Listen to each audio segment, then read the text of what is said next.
Donovan Mitchell in a zone by himself. It's Spider's world, and we're living in it. That courtesy NBA and NBC. Good guys take it. 112-103. Mitchell tied an NBA playoff record, scoring 39 points in the second half. Cavs tied the series at 2 games apiece. Mitchell finished with 43 points. James Harden double-double, 24 points, 11 assists. Evan Mobley, 17 points. Game 5 tomorrow night in Detroit. In the Western Conference semifinals, Oklahoma City beat the LA Lakers 115-110. Shai Gilgeous-Alexander, 35 points. Thunder sweep the Lakers in 4 games. Meanwhile, LeBron James won, may have been his final game, 24 points and 14 rebounds. Guardians last night knock off the Angels 7-2. Guardians scored 5 runs in the bottom of the third and snapped a 2-game losing streak. Daniel Steeman, 2-run single. Travis Bazan, a 2-run double as part of that third. Joey Cantillo got the start. 6 scoreless innings, allowing just 5 base hits. Can now find 92.3 The Fan on YouTube. Subscribe to our YouTube channel. Get the best content from our shows each and every weekday. That's 92.3 The Fan on YouTube. Headline sports news every 20 minutes right here on 92.3 The Fan. From the University Hospital Sports Desk, I'm Jeff Thomas. Up next time for the Ken Carman Show with Anthony Lima here on 92.3 The Fan. Catch Afternoon Drive with Nick Wilson and Jonathan Peterlin live on YouTube each and every weekday from 2 to 7 p.m.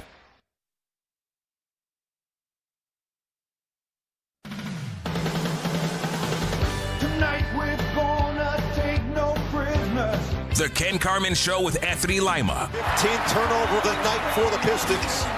Mitchell, drive past Jenkins, spin around LeVert, and finish over the top. Donovan Mitchell putting on a show in this third quarter. 23 straight for the Cavs. Second chance, Cunningham can't hit the 3. Long rebound, Mitchell has it. Mitchell attacks. The swipe, the finish. Donovan Mitchell in a zone by himself. It's Spider's world, and we're living in it. As Reed won't get another shot off, and the Cleveland Cavaliers have tied this Eastern Conference semifinal at 2 games apiece on the back of Donovan Mitchell's 39 second-half points. I think we're shooting, 35% from the field in the first half, and we were down 4. So we understood, hey, if we can just get some stops and get out and transition and get some easier looks, we'll be in good shape. We were doing a solid job. We just weren't scoring. It's not always going to be a 22-0 run, right? But understand that if we just get stops and run and give ourselves easier looks, and the ball movement was incredible. There was 3 or 4 times the ball was going from corner to wing to top, and I think that, it's any defense, no matter how good it's hard to guard that. This is Cleveland Sports Radio, 92.3 The Fan. Audio courtesy of the NBA on NBC. It's a 2-2 series. Hello. Kenny, how do you feel about living in Spider's world? How do you feel about being engrossed in the world of Spider? I feel good about it. I feel good. I'm not playing your stupid tricks and your stupid games. I'm not falling for it. And the first sentence is back. Welcome back, Kenny, by the way. Yeah, whatever. How long has he been a Cleveland Cavalier? 4 years. I've never used the term Spider. And I do it all the time. People do it online. I do a radio show in Cleveland, Me and my Ohio. buddies are all sitting around. We're going, "Hey, did you see Spider last night?" 45-year-old man. Throw to the Spider audio. There's some And here There's some nicknames. Is. I gotta find it. You're a 45-year-old man. You just don't. You don't use a lot of nicknames, do you? Like you said. No, but you Spider said certainly do not. You said Frankie just for brevity. You didn't You were like Mr. Nickname about him, and like all the other nicknames that have ever been out there. I've never heard you use nicknames, so it's not for you. And honestly, in so many ways, I guess they're not for me. No. Like, I'll tell you right now, like there's been things like I've read during like the Throwdown or something like that over on 8, and I will like go like I walk in and it's like their segment. I'm just doing it, and they put it, and I just go in there and I go like they will write Spider. I guarantee if we do it today, someone will write Spider, and I'll go delete Donovan Mitchell or Donovan or Mitchell. I will not, because I don't do that. So it's not our thing. But no, Eagles like what 26. So of course it was just that's a normal thing. It was an awesome arachnid performance, and I just can't get over. Well, that's his nickname. It's Spider's world, Mitchell, and we're living in it. That's his nickname. I mean, the web that he was weaving last night. Okay, all right. Spider's world, and we're living in it. Come on, get them all out there. I know you got a John Goodman reference somewhere in here. Come on. Anything. I know it's going to happen. Judas Priest. All right, it's a 2-2 series, thank God, because I was freaking out somewhere in the middle of the Caribbean because I'm going, this is not. I got to tell you guys, I was absolutely shocked. I was completely shocked. I had coworkers here who were trying, not the usual suspects, who were trying to like kind of rub my nose in, like, oh, Ken, I thought you said that Detroit wasn't as good as the Cavs and are a bad matchup. I go, I don't think they're as good as the Cavs, and I don't think that we're a good matchup for them. I'm very surprised that we're down 2-0 in this series. So for them to come back, and there were some people making a big deal about the 17-point lead in Game 3. I'll just say this real quick. You and I just kind of always just like, yeah, it's a 17-point lead. It's the first half. Like these things, they come and go in spurts. And like if they were, I don't know what lead to me is safe in a first half of an NBA basketball game, playoffs or regular season or whatever. But I thought last night's game, obviously a performance where if you go down 3-1, like that's a series. So to bring it back 2-2, and now it's like, all right, I know the challenge is out there by a lot of fans where it's they got to win on the road. Of course they got to win on the road. Yeah. Yeah. Do it on the road. Yeah, but we can look at them and say, yeah, they got to win on the road, and also say, well, there's a hell of a performance by Donovan Mitchell and a point where you needed it badly, where there was a lot of dissension and criticism, and rightfully so, guys. Rightfully so. I'm not saying any of you're wrong in your criticism there in the first 2 games and really the first 3 games. I think you guys are all correct about it for the most part. I'm sure there's some things that we could be nitpicky about, but I got 4 hours to go on that one. But it was something that they needed to do, and they got it from their leader at the right time when they needed to go and have themselves, in so many ways, a season-saving performance. And I'm glad they got it back. I'm glad they got it back 2-2. I'm very surprised it was a 2-0 series lead for Detroit, but I'm glad we're back even here. Yeah, I thought. Relieved. Well, on Friday, I don't know if the message got back to you wherever you were. I don't know if you had to, figure out how to have a dock actually accept your boat. Did that happen at any point, or were you okay? No, we were good. Okay, just making sure. Oh, you guys were making a bunch of Hannah-virus references while we were gone, wasn't it? We were responsible because, the fear. We almost did, and then we read the actual Then we started article. reading what was happening, and we're like, maybe we don't want to go down that path. There you go. If you guys want to do it, I'm not here. That's fine. I don't care. So I said Friday, the season's over. I was with Baskin. I'm like, the series is over. And Baskin's like, what are you talking about? They just need to do this, this, and this. And I'm like, win 4 out of 5 games after what we've seen. Harden can't dribble. Donovan, a superstar. He doesn't even look like an all-star. And Evan Mobley, while he, given some nice minutes defensively. And then yesterday happened. Like, all right, Game 3, they came out, won. Their backs were against the wall. Whatever. You got to win one. You can't get swept by Detroit. But yesterday, to see the best out of James Harden, the best out of Donovan Mitchell, and the best out of Evan Mobley. I was about to say that he's going to go under the radar a little bit today, just in general conversation. But Jared Allen was obviously very. If you heard the pre-show, the warm-up show with Jeff, he was over the top in a good way. Jared Allen was in the praise of Evan Mobley about how much he's grown and how great he did last night. Go ahead. Oh, he looked like I called him an alien KG, young KG. Do you remember the young Kevin Garnett that could guard 30 feet from the basket and then around the rim was erasing everything and then getting his mitts on everything? That was just one of the best defensive performances I've seen from Evan Mobley in his career. I'm sure he's had games with either more blocks or more steals or whatever. I don't know statistically where it measures, but the eye test, Detroit was worried about Evan Mobley on every single play. And then you consider how James Harden got the party started early, and then what Donovan Mitchell did, tying it was a record-tying performance for a half in an NBA playoff game. You finally saw everything come together, and they didn't even shoot well last night. They didn't shoot well from three-point range or the field, so it's not like, oh, we'll never be able to play anything like this again. Like, yeah, Donovan Mitchell's not going to do that, okay, and maybe Evan Mobley doesn't join the what club? Was I informed? The 553. The 553 club. The vaunted 553 club. What is the 553 club again for everybody? It's like the 227 club, but for basketball. That was a good show. Marla Gibbs. Yes. Yes.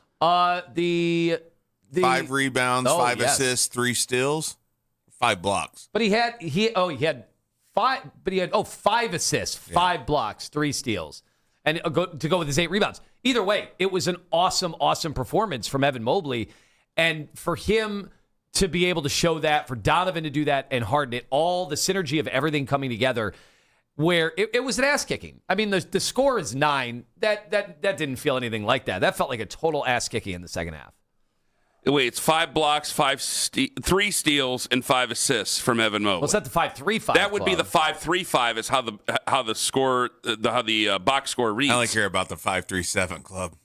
Well, there's the 5-3-7 boys. Is he a 5-3-5 boy?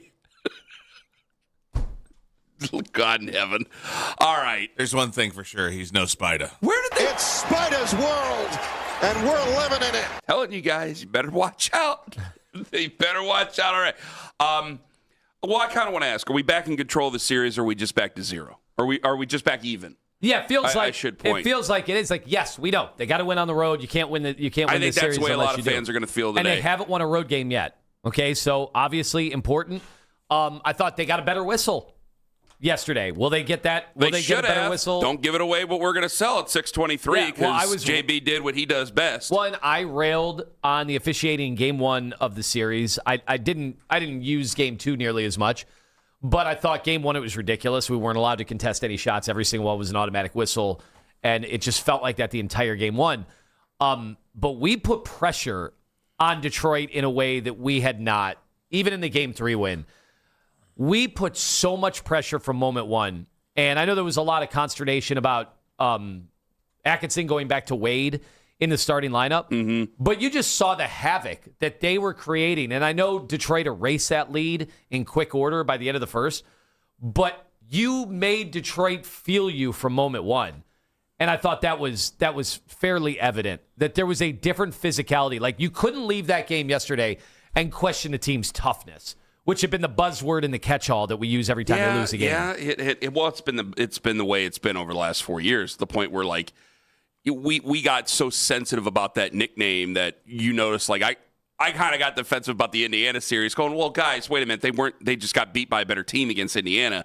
But that's something that, again, you have labels for a reason. They're carried around for a reason.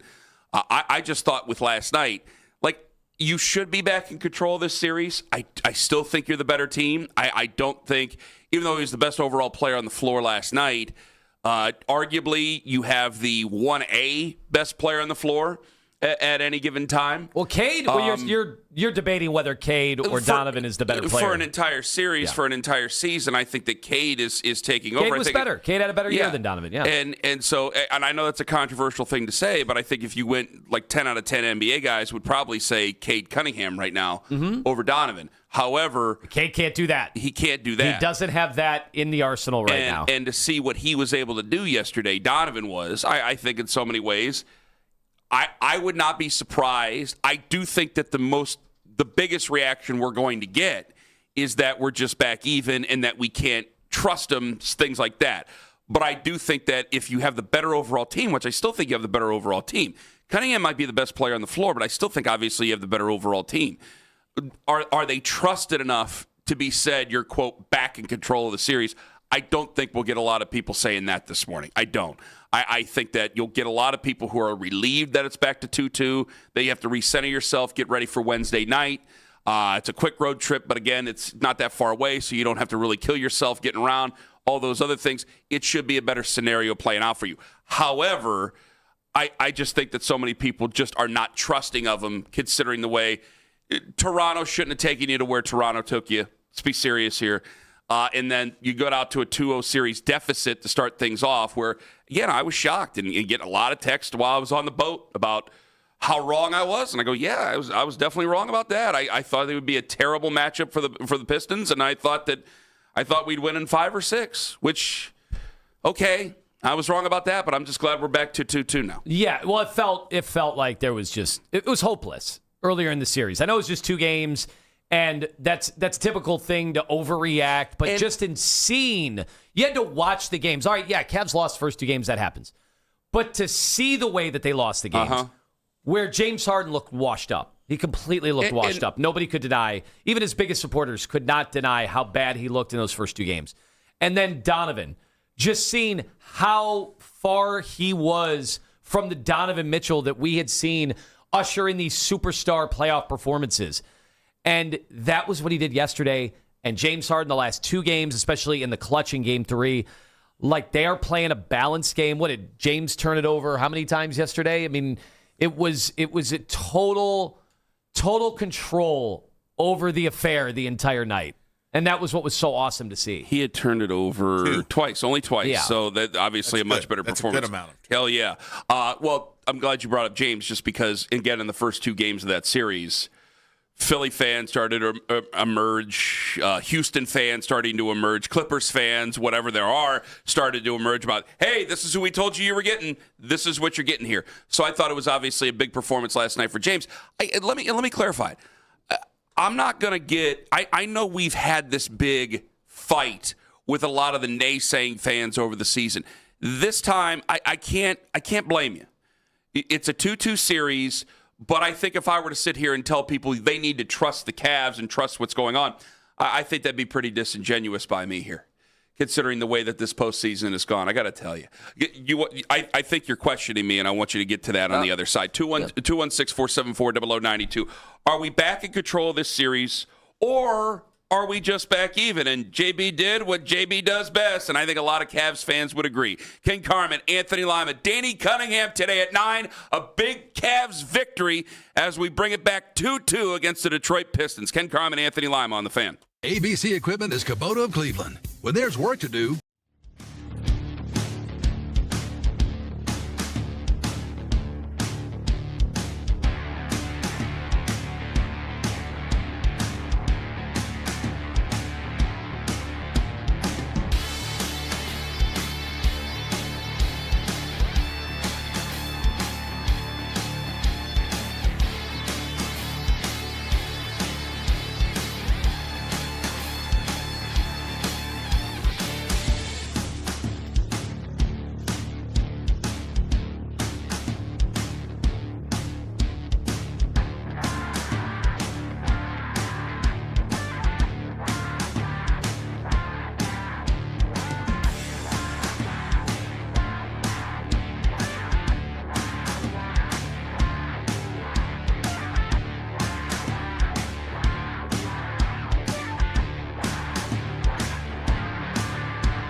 Overtime with Jake Volnick. Weeknights at 7. Sports Radio 92.3 The Fan.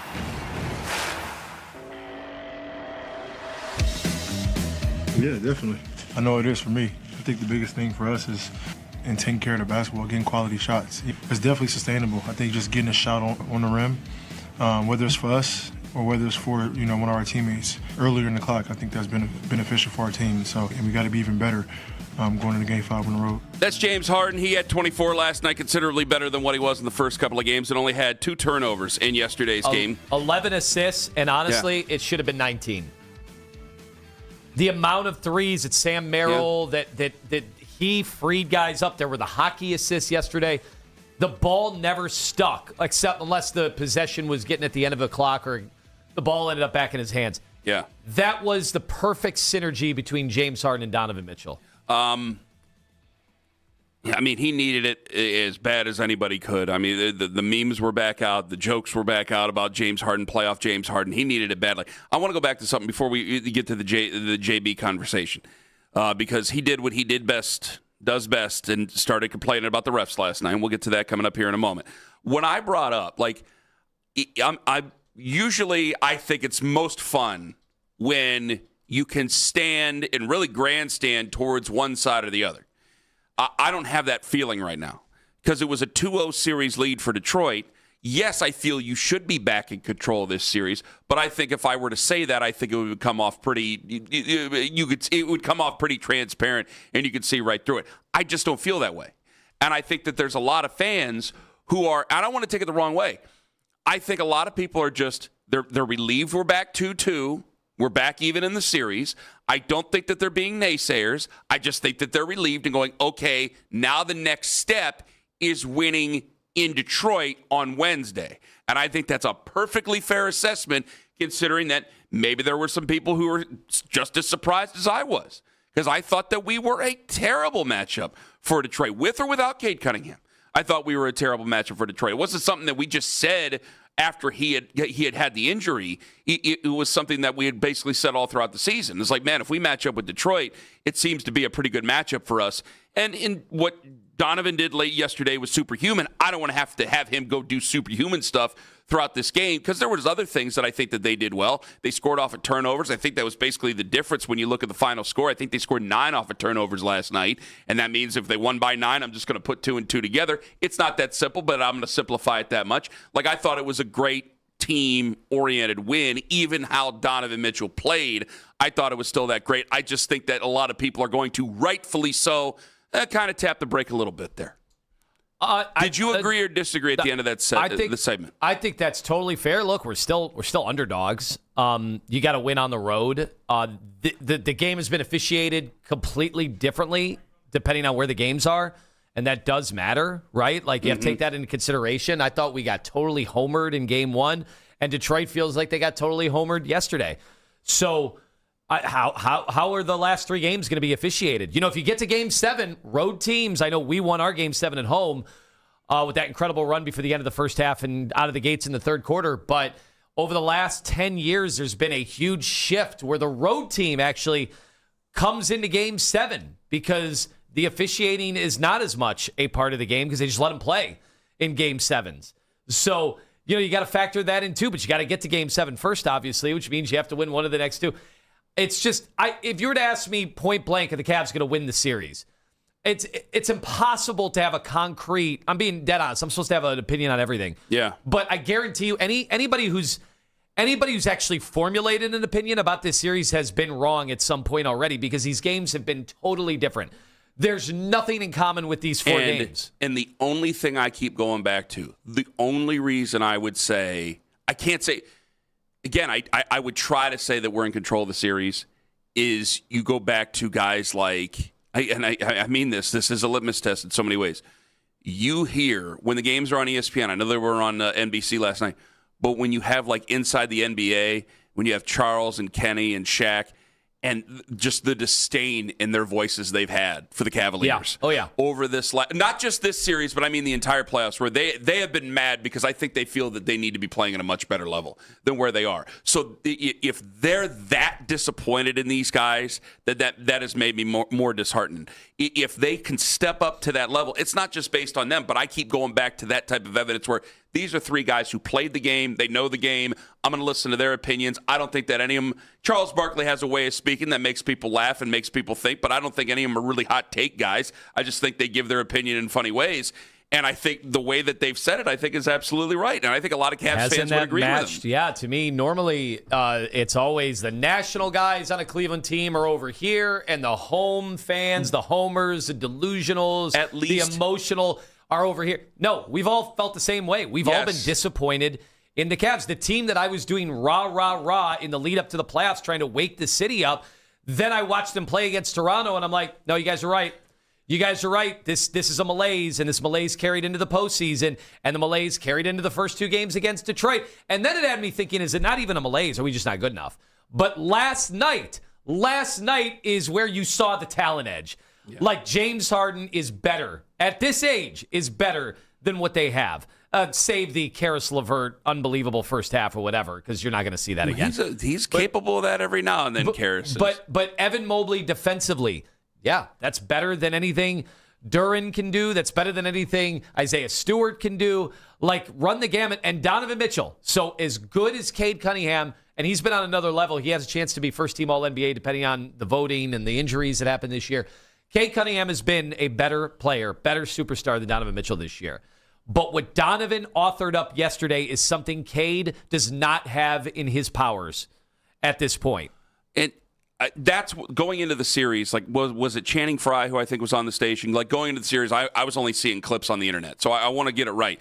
Was it Channing Frye who went on Afternoon and was talking about Cade Cunningham being the better player in the? I think so. It was either him or Richard Jefferson. I think it was Channing. Yeah, okay, Channing it was Channing Frye. When Channing Frye scoffed and was like, "Hey, it's Cade Cunningham is the best player on this floor right now."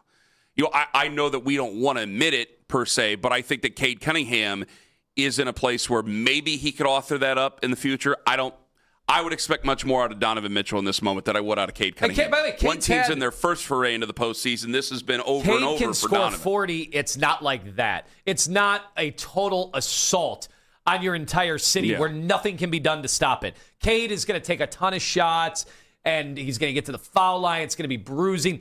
No, what Donovan did yesterday, reminding everybody that when he has had those 50-point games in the playoffs and the high 40-point games in the playoffs, and he's done them in a Cavs uniform too, not just Utah, that he still has this otherworldly ability to just fill it up. Yeah. And what we saw Karis LeVert do for a quarter and a half, he could do it for an entire game. And the scary thing is he only did it for a half yesterday. That first half, he didn't even play well. Like, Donovan can play a more complete game than he did yesterday. Is he going to score as many points? I don't know. In the rest of this series, where I think it's going to be very physical, but he can play a more balanced game over the course of an entire 48. That really is, to me, the difference in who's great and who's good. Is where there's a guy like Donovan is a great player where you could put away a not great first half. Wasn't terrible, just wasn't very productive.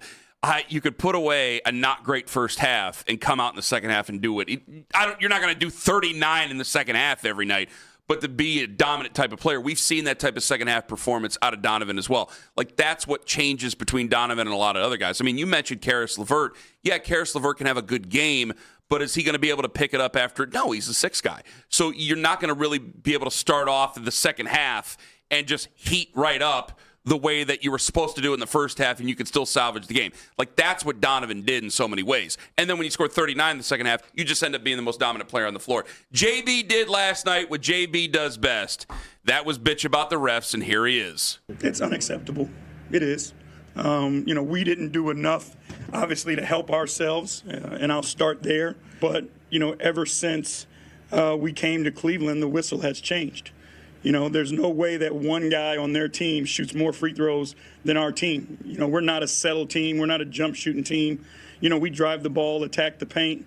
So what was done out there tonight, it's frustrating. But, we can't allow that to be the reason why, because we didn't play well enough and play to the best of our capabilities. But again, you look at the foul count, you look at the disparity, and that's hard to overcome. And you wonder, the reason why. It's interesting, since Kenny made his comments publicly about, us, the whistle's changed in this series.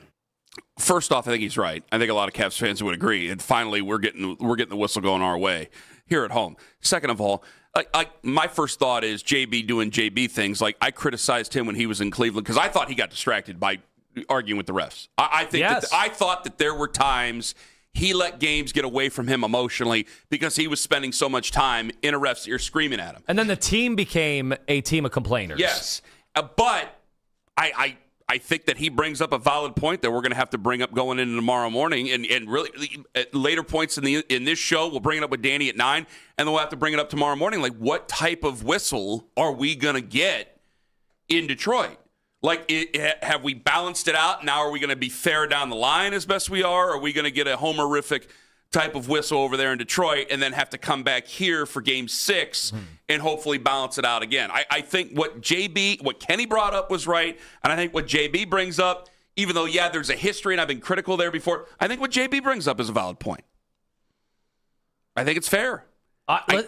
Listen, I thought Kenny wasn't demonstrative enough about the officiating early in the series. That was one of the things that was brought up, too, is that they thought maybe there was a lot of Cavs fans thinking maybe Kenny should be in people's ear the way that JB has been. I mean, because I made a point. Baskin was in for you, and I just sat here saying, man, Kenny's just sitting. He's just sitting the entire time while JB's berating the officials. And normally, I don't like that. I think you can be too much in your own head, and then the officials can actually lash out at you because of it and then not get you calls. Like, I do think there's a fine line in trying to, quote, work a ref.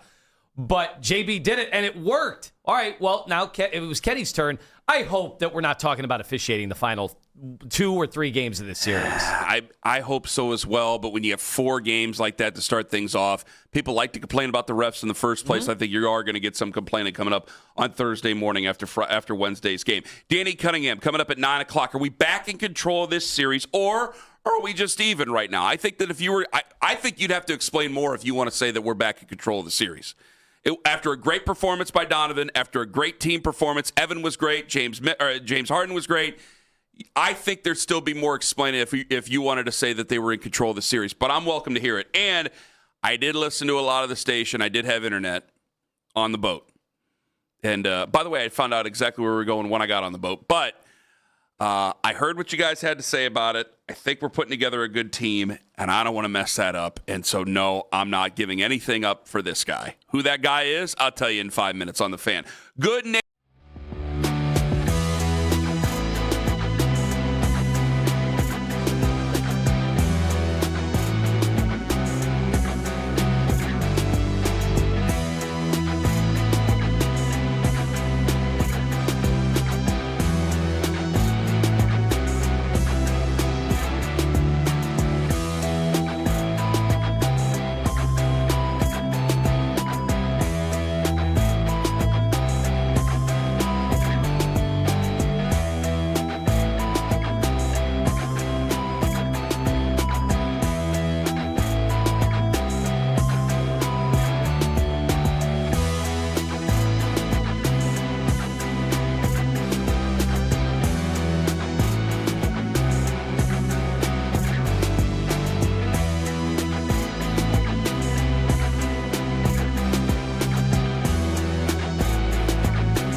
Orchestra presents the 2026 Mandel Opera and Humanities Festival, curated by Terence Blanchett and headlined by 3 concert performances of Beethoven's opera Fidelio, May 15th through 24th at Severance Music Center. Tickets at clevelandorchestra.com.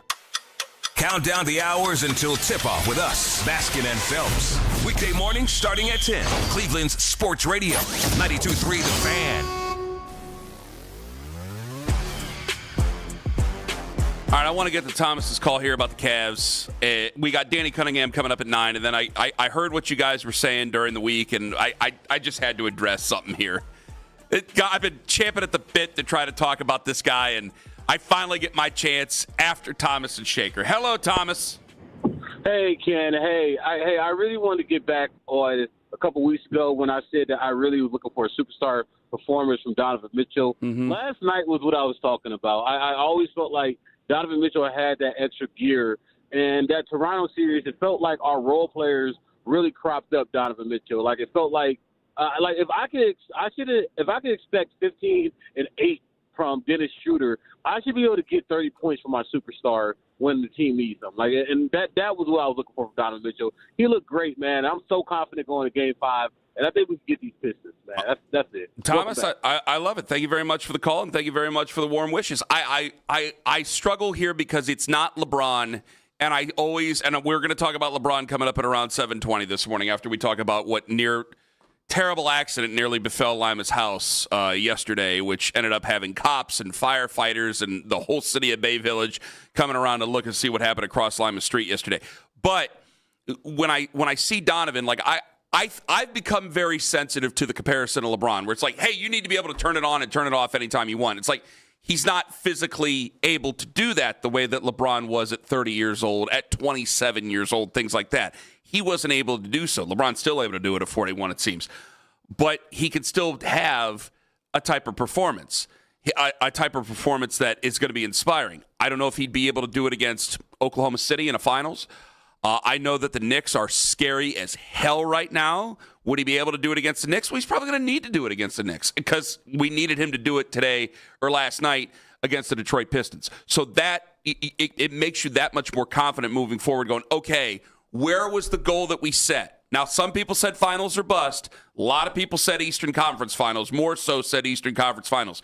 If you want to get to where your goal needs to go, Donovan Mitchell had to have a performance like that to help you. So it reinvigorates a fan who wants to be positive, and I love hearing that about Donovan Mitchell. Yeah, about I know this we team. got to move on, but that was only his 7th highest playoff scoring game. Think about that. So it shows you what this guy's capable of and how soon people like me forgot it. I'll be honest, because last Friday I said, well, he's not capable based on what I've seen from doing that, and then he just did that in a half.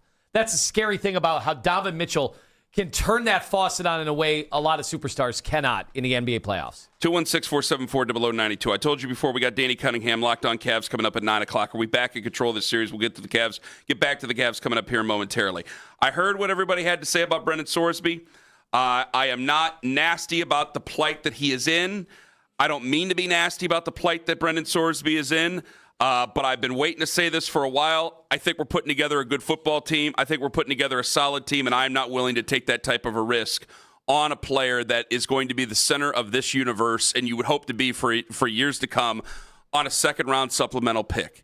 I'm not willing to do so. I'm not going to do it. I just have to say I wish him well in his future endeavors, and maybe I need to get with the times. Maybe we're going to hear more of this over time.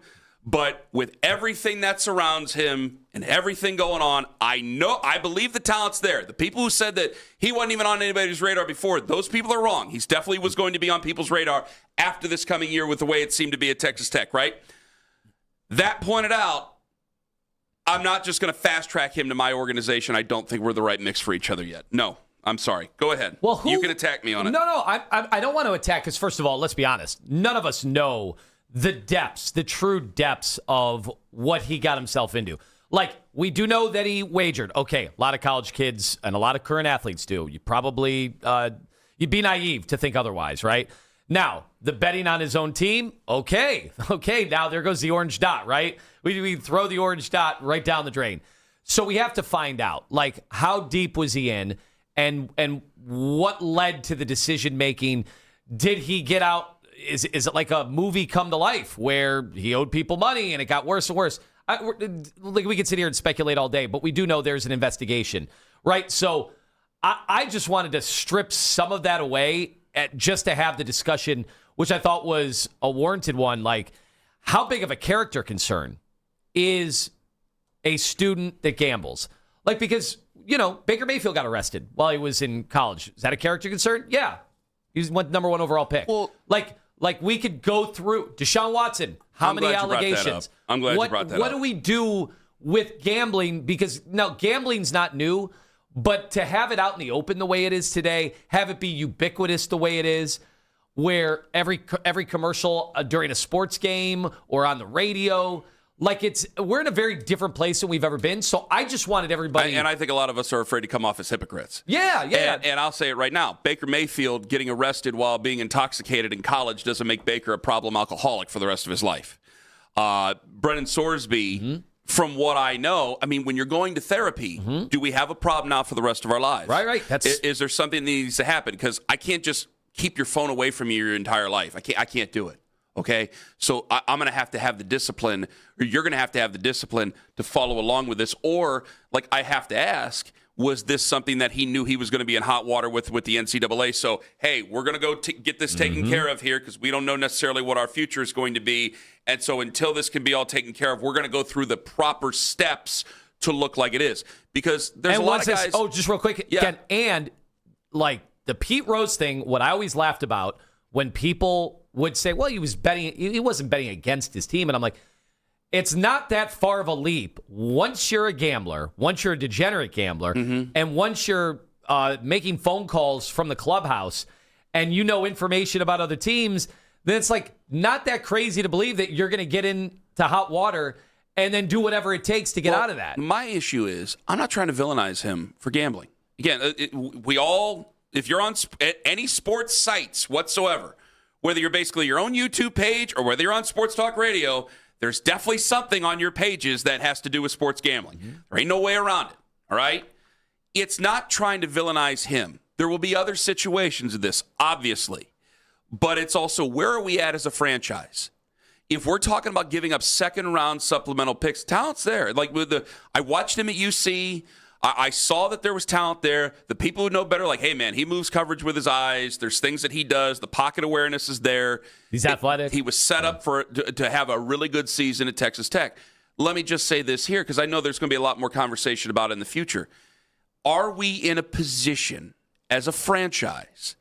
A second-round pick is an investment. That means that goes away next year.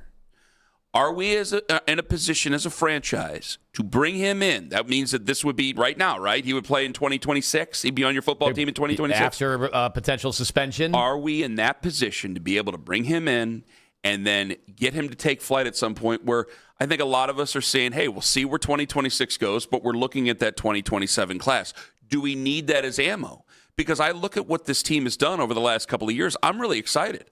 I mean, honestly, I'm trying to not say irresponsible things when I hear all the craziness surrounding Aaron Rodgers and Lamar Jackson and whether or not Joe Burrow's going to be able to take his team to another level there. And I'm going, man, maybe the climb isn't as high as what we think it is. If you make the wrong investment in the quarterback, we've seen it before. We've let great talent have to go before because we've messed up the quarterback position. I don't think this is the right place, and I don't think this is the right time for Brennan Sorsby. Not villainizing him. Things happen.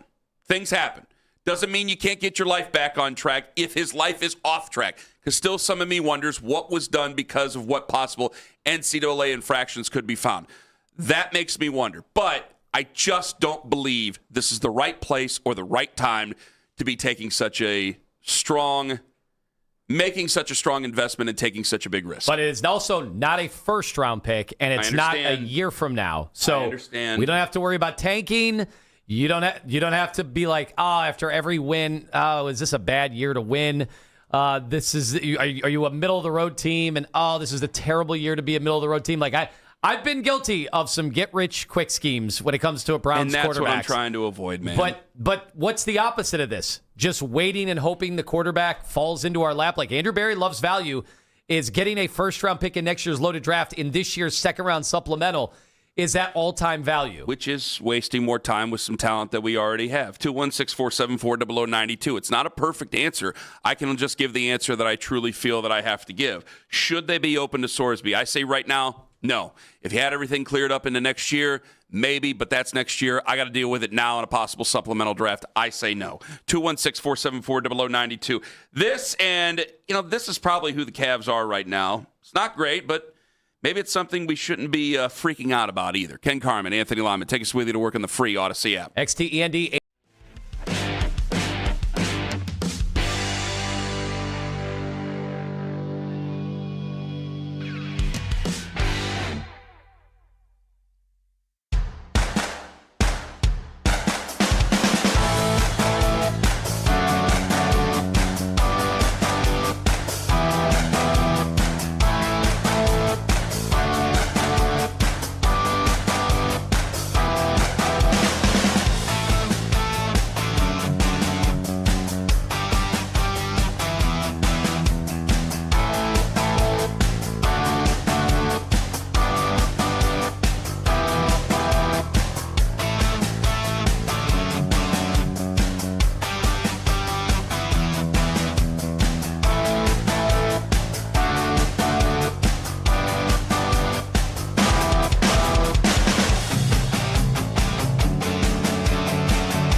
Browns content filtered right to your phone during this offseason by following the Browns playlist and 92.3 The Fan on the Odyssey app. Headline sports news every 20 minutes right here on 92.3 The Fan. From the University Hospital Sports Desk, I'm Jeff Thomas. Baseball, basketball, and the Browns. It's why you need the afternoon drive. Weekdays starting at 2.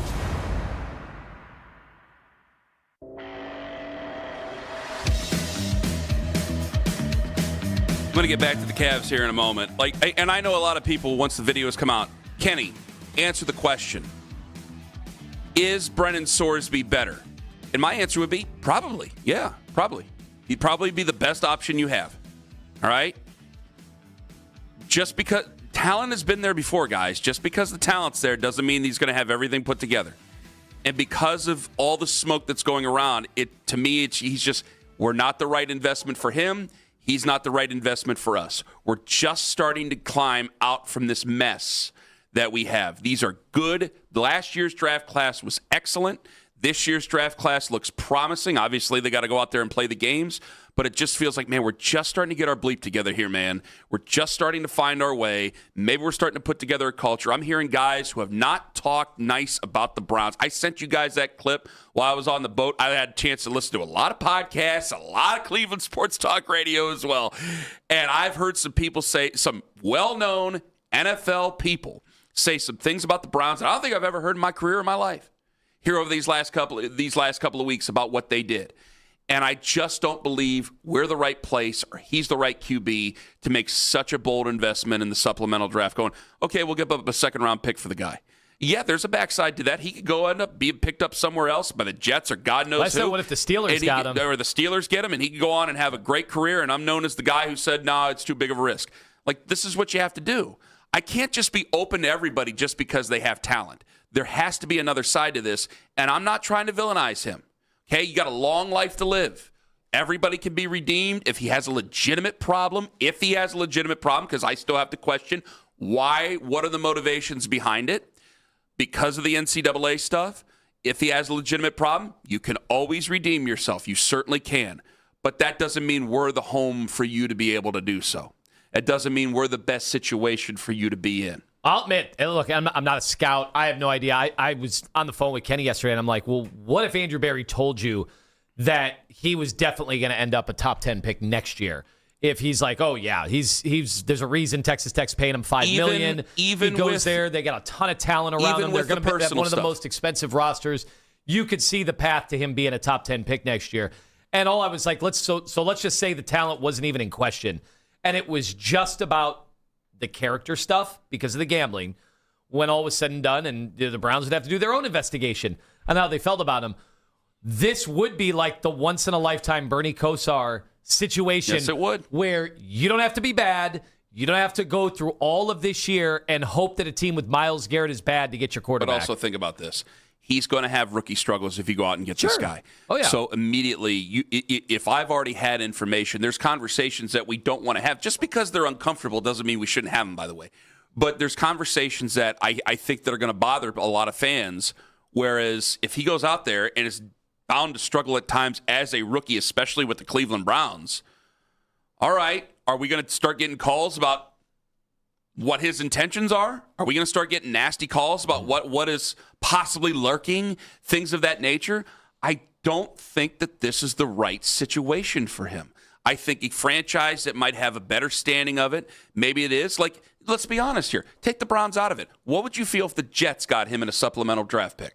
Would you not say typical Jets? Oh, yeah. Exactly. Yeah, sure. So but that's the not Jets a reason. have been a mess. Yeah, we have not been that great ourselves. Let's be practical here, guys. Yeah, I just know that somebody's going to get him. Yes. And you know, whoever ends up taking him is going to say, yeah, we talked to him, we did our research. Of course they're going to say that. We've done that with how many guys that were not considered the orange dot guys. And we've been burned sure, by him. Doesn't mean that we'd be burned by him. They're different scenarios. What is going to be very interesting, this is a new landscape, right? And I said, and just stuff you've heard about, the players and the amount of money that's available for these guys. Like, there was a time where you wouldn't even want to draft a kid because he had 2 high schools on his resume. Yeah. We are living in the new frontier. And I know he's not going to be the last one. He's not going to be the last one. Yeah. But are we in a different place in 4 years when the next one's there? Not even talking about quarterbacks, anything. Yeah. Are we in a different place as a culture? Because, like, if I've brought this up a bunch of times.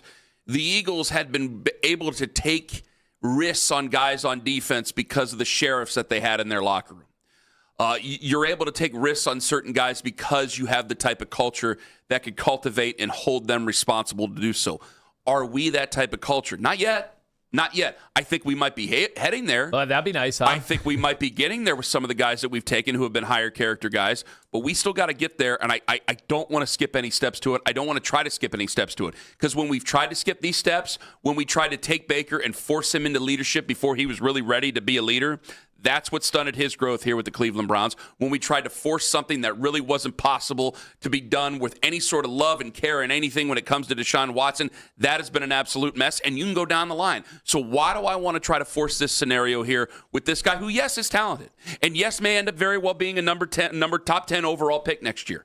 That's all on the table for him. But as of right now, with us and our situation, with him, the answer is not just as simple as, is he better than what they have? It's not. And I'm not ready to make that investment yet. 2-1, go ahead. Yeah, I keep looking at the clock, and I'm like, Myles Garrett. How old is Myles Garrett? When are the Browns going to have the quarterback in conjunction with Myles Garrett's prime? And is that even going to happen now? Is that even going to be possible? I'm hearing a lot of stuff, and I want to play some. Later on in the show, there's a clip from Jeff Teague that I think is actually poignant because it gets me set off on some sort of a tangent here about expectations and managing these expectations with this Cavaliers team. But I think part of the reason why you're not getting some of the exuberance that you thought you might get here, or that we were hoping that we might get after Donovan Mitchell puts up 43 and 39 in one half, and they go on a 24-0 run to win this basketball game last night to pull within two, or to pull it even now at 2 apiece as this series heads to Detroit, is that I still don't know if we have, and I hate it, I think that this is their identity, is that they don't really have an identity yet. And I think that if we just relax for just a second, there's a lot of pressure on them. I know it. I'm not trying to tell anybody that there shouldn't be pressure. They're playing for keeps. It's a big damn deal. But if we're just practical about this, some of this stuff is just explainable. James Harden is a giant piece of your organization. You went out and traded for a giant piece of your organization. You're still figuring things out.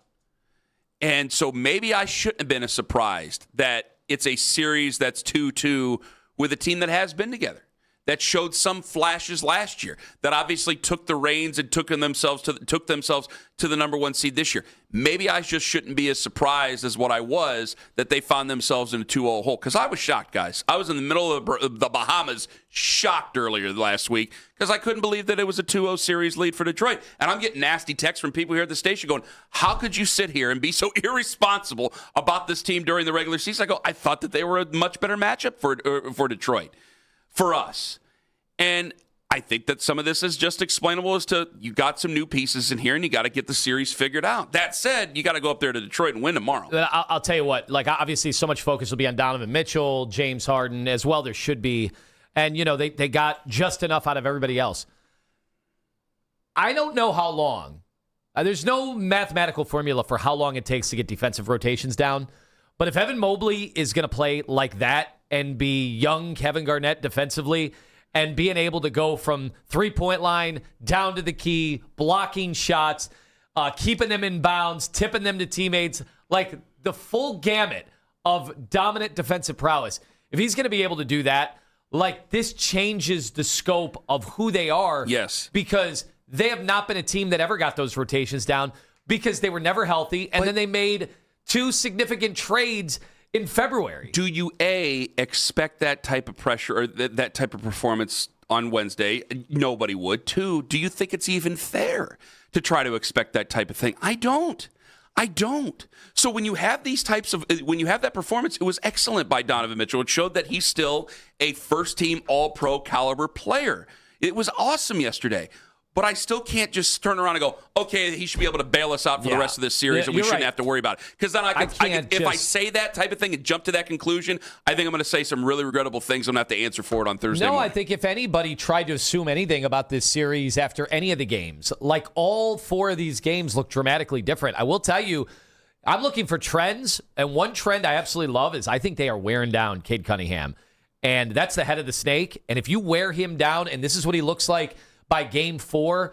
If this series goes 6 or 7, what is he going to look like by the end of the series? The high usage, they're bothering him full court with a bevy of defenders. You've seen Jalen Tyson. You've seen Wade. You've seen Harden matched up on him. You've seen Donovan Mitchell.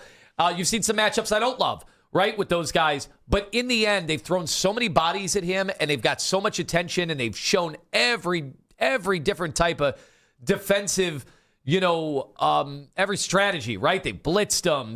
They've done so many different things that you can do, and it's starting to pay off. And his turnovers are going up, and I think he is wearing down a little bit. And this is only game 4. What is that going to look like by the end of the series? So that is one thing I absolutely love, because I'm looking for trends, because not a lot of the stuff seems game to game like you can count on it. You will not believe how tight-knit the Guardians really are until you hear this at 7:45 and about last night. Coming up in 5 minutes, there's a difference in what LeBron should do and what we want him to do. And Lima's house was under siege by a tree company yesterday. Ken Carman, Anthony Lima, that in 5 minutes on The Fan.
as the series with the Angels continues. You can now find 92.3 The Fan on YouTube. Subscribe to our YouTube channel. Get the best content from our shows each and every weekday. That's 92.3 The Fan on YouTube. Headline sports news every 20 minutes right here on 92.3 The Fan. From the University Hospital Sports Desk, I'm Jeff Thomas.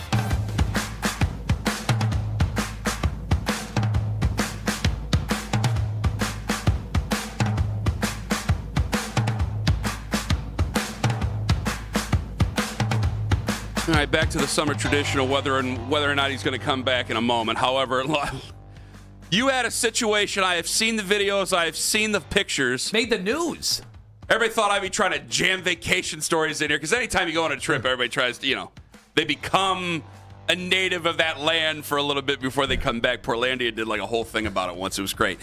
But this is way bigger. Please. Yeah, this is unbelievable. I was outside with Mason, and all of a sudden, and there was a tree service across the street, and it was one of those massive, massive trees, old trees, 80 years old, and I'm like, oh, that's got to be $5, $7, $10 to get that tree down. And, you see the tree service come through, and I always look at these tree services go, how do they do this? This is amazing, whether it's the straps, the ropes, the anchors, just the whole process seems insane that anybody knows how to do this.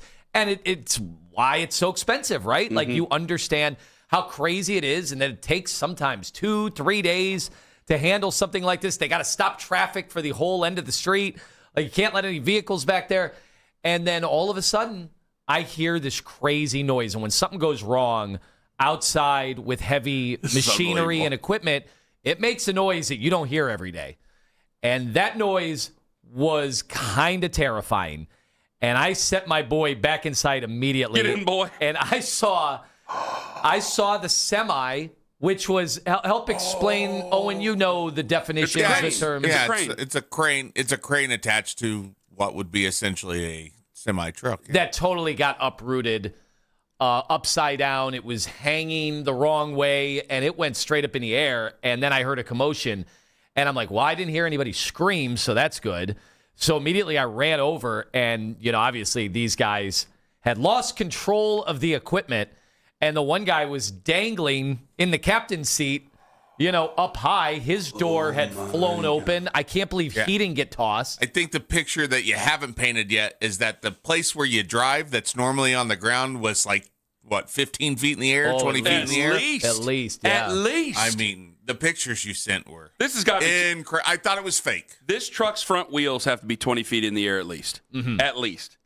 And it's all the one part of the stabilizing crane. Again, I'm not. Yeah. I'm trying to paint the best picture. Yeah. The little arms that come out on the side. Yeah. That's way up in the air. The stabilizing arms, those are way up in the air. They obviously needed ones further back. I didn't look close enough. I didn't know if any houses got damaged. The other stabilizing arms, the one is basically in the siding of this house, and the other one is on the windowsill of the other house. So there's two houses that are damaged here. I'm glad nobody got hurt.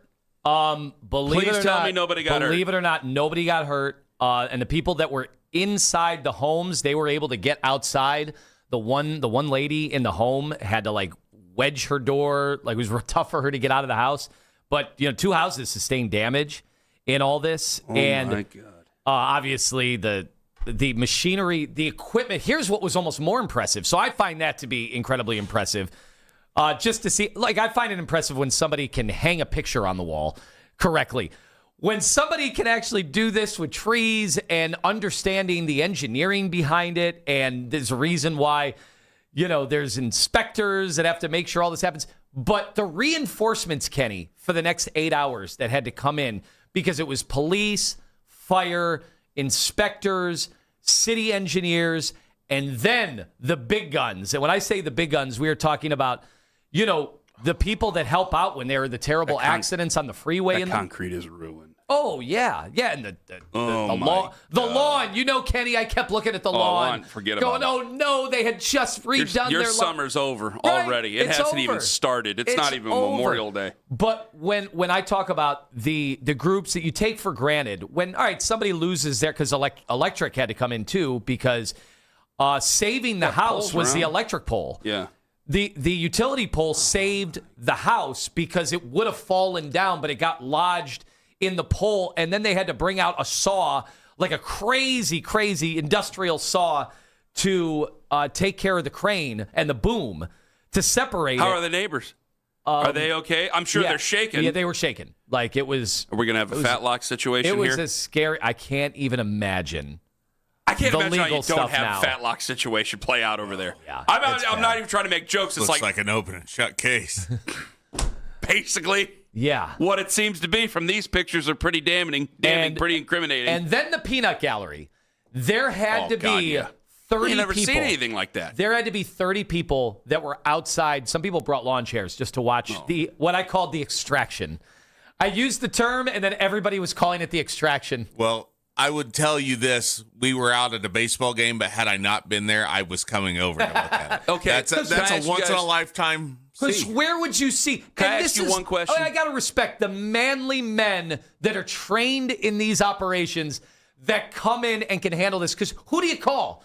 Like, who can? There were 5 tow truck companies, but we are talking about I'm asking people, how much is that vehicle worth? Oh, that's $1 million vehicle right there. Easily. Like, where do these vehicles come from? All right, let me ask you guys this.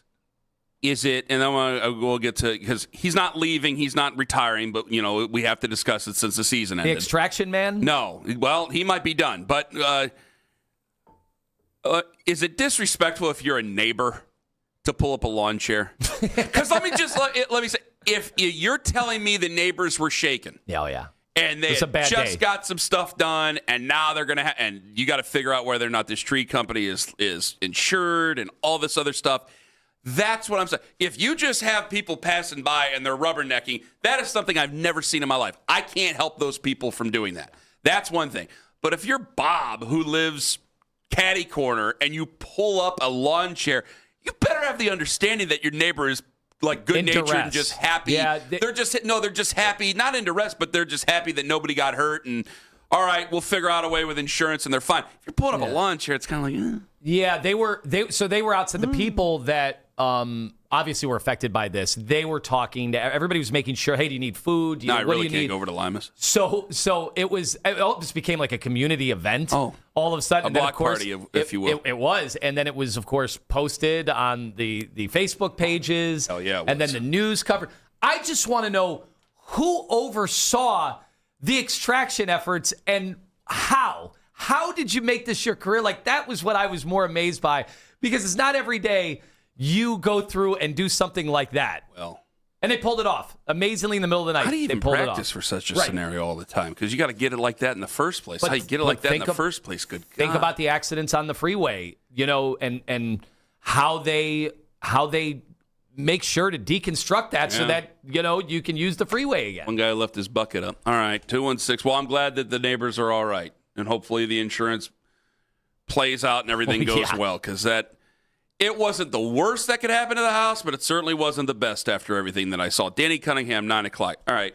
I don't think he's retiring, but here's LeBron. Go ahead and hit it. I think you guys asked me about it, and I've answered questions. I don't think I've come out like, oh, retirement is coming. So, with my future, I don't know, obviously. Obviously, we're still fresh from, obviously losing. And I don't know. I don't know what the future holds for me, obviously, as it stands right now tonight. I got a lot of time. I'll sit back like I think I said it last year after we lost, I think, to Minnesota, to go back and recalibrate with my family and talk with them and spend some time with them. And when the time comes, obviously, you guys know what I decided to do. I don't think there's a chance in hell that he's retiring. Okay? No, it isn't.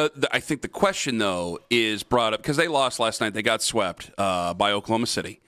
His season is over. He had a fantastic postseason. As short as it was, he had a fantastic postseason. He had a fantastic season, really. He will not retire without a ceremonial last season. That's going to happen. He might get 2 seasons. So the question is, that's another thing. The real question is, well, obviously, with the Cavs, do you want him back? 2, should he leave? Because I think his best situation is actually staying in Los Angeles at this point. However, Bill Ryder, who is from now Los Angeles Sports Radio 97.1, I think it is the new station out there. The Fan in Los Angeles. That's our name. Bill Ryder, who was on CBS Sports Radio for a long time and obviously a writer for CBS, he was on Afternoon Drive. He had this to say about the situation. Man, it's such a mixed bag. So talking to sources, 50-50. I have a co-host named Doug McCain, D-Mac. He's an absolute rock star in this town. He loves the Lakers. He's one of the smartest people I've worked with, but he loses his mind when he talks about LeBron because he wants him back and he thinks he's coming back. If I'm the Lakers, I don't want LeBron James back, which I know is not the question that you asked me, but it's so divisive among what people want, and the people that I've talked to around the league have different views. The guy that I talked to today, like the person I talked to, the former GM who I really respect, he thinks he's probably going to Cleveland, but he thinks it really depends on the degree to which the Lakers do or don't want LeBron to be back. LeBron's a roll out the red carpet guy. LeBron's a I need to be the center of the universe guy. LeBron's a I want to be the man guy. And he's not in LA, and he's not going to be. I think Cleveland makes the most sense. I think it's where he should go for what everybody wants. I think he'll probably end up there, but even the betting markets are saying what me and my co-hosts are saying, what the GMs I talked to are saying, that it's 50-50 on what people think will happen and what will probably happen between staying a Laker and being a Cavalier. I actually think he should stay.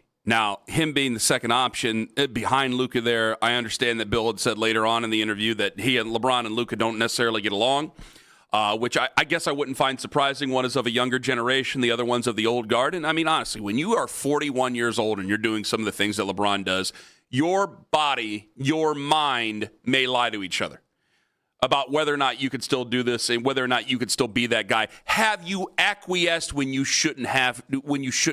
Should you have given up and let another one lead when you shouldn't have? Like, those are the questions that I think LeBron, when you have been such a player like that for such a long time, it's hard to think any other way. And it's hard to trust Father Time. Because Father Time, and a lot of us are looking from the outside going, man, how long can you really do it?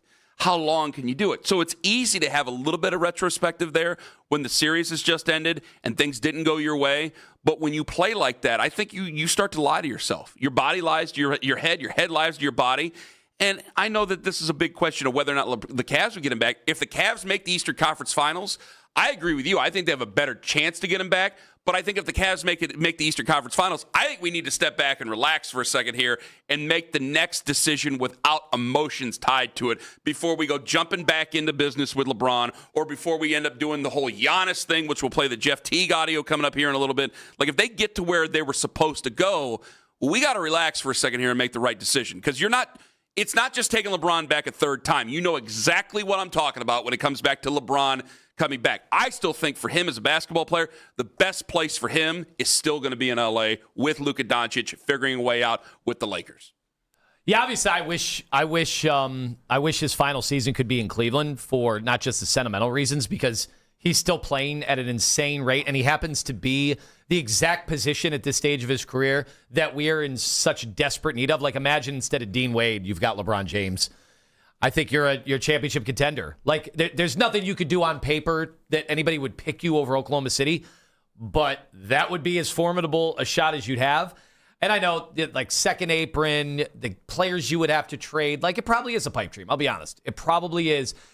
Knowing what you would have to trade or, to unload the salaries that you would have to get rid of to get under the apron, that you could take LeBron James for something over the veteran minimum. I've read a lot about what it would take to get LeBron James here, given the contract situation and everything. So it's probably a pipe dream. I'll just be honest with the fans. But, man, if that wouldn't be an awesome, awesome final season. And, this whole, there'd be drama behind the scenes. Like, honestly, LeBron, it seems to, when Luka was out there and with Austin Reeves, like, LeBron was just okay. He was fine with being second, third fiddle. He wasn't complaining about it game in and game out. He was trying to figure out a way to work. I don't think that would be any different here. I think there's another question here, and it's hard to answer in such a short amount of time, but something I got to think about for later is, do you think it affects his legacy? Like, immediately after their loss last night, a lot of people are going, hey, Steph Curry really likes him. Do you think it affects him in a negative way at all? No. If he ends up going with the Warriors. I just think it or with any other team. His story is so different from Michael Jordan in every way that people have obviously they've picked their guy in this battle. Either way, nothing's going to change at this point. And part of his story now is just playing at an insanely high level this late into a career at his age. Just no one's ever going to be able to do this again. My thought was Franco Harris with the Seahawks, where it just doesn't look right, or Joe Namath with the Rams, where it just doesn't look like. But you know what? That wasn't my first thought because I don't think of those situations when I first think of those guys. Would I think of LeBron? Would I think of that situation with LeBron when I first think of LeBron? No. So it doesn't affect as much. I just look at it and go, you know what it takes to put together a championship level team. You know it takes time. You know it just doesn't happen like that. You can't just stuff it in a microwave. I think that's what we're dealing with right now after the James Harden trade with the Cavs. And so I think it's in his best interest to go, hey, man, you've made your bed. You finally got this team where there's guys who are around you that are good that you can finally give up a little bit to. I think it would behoove him to go and stay with the Lakers and to continue to try to figure out his process. I don't necessarily think that's going to happen. I think we're going to hear a lot of pounding the ground about the Cavs coming back. I just think it would be in a basketball sense for him. I just don't think it would be the right decision. 216-474-0092. We'll talk about that with Danny Cunningham. Obviously, the Cavs win over the Detroit Pistons last night. We'll talk about that with Danny coming up. Host of Locked On Cavs at 9 o'clock, 8 o'clock. Yeah, I know they got to win on the road, but a great performance should be recognized, and you are not going to believe how tight-knit the Guardians really are. An answer from Stephen Vogt you have to hear in 5 minutes on The Fan. Good Nature Lawn Care. Folks, it's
change can happen around the globe that we never hear of. I really don't give a I mean, it had nothing to do with me.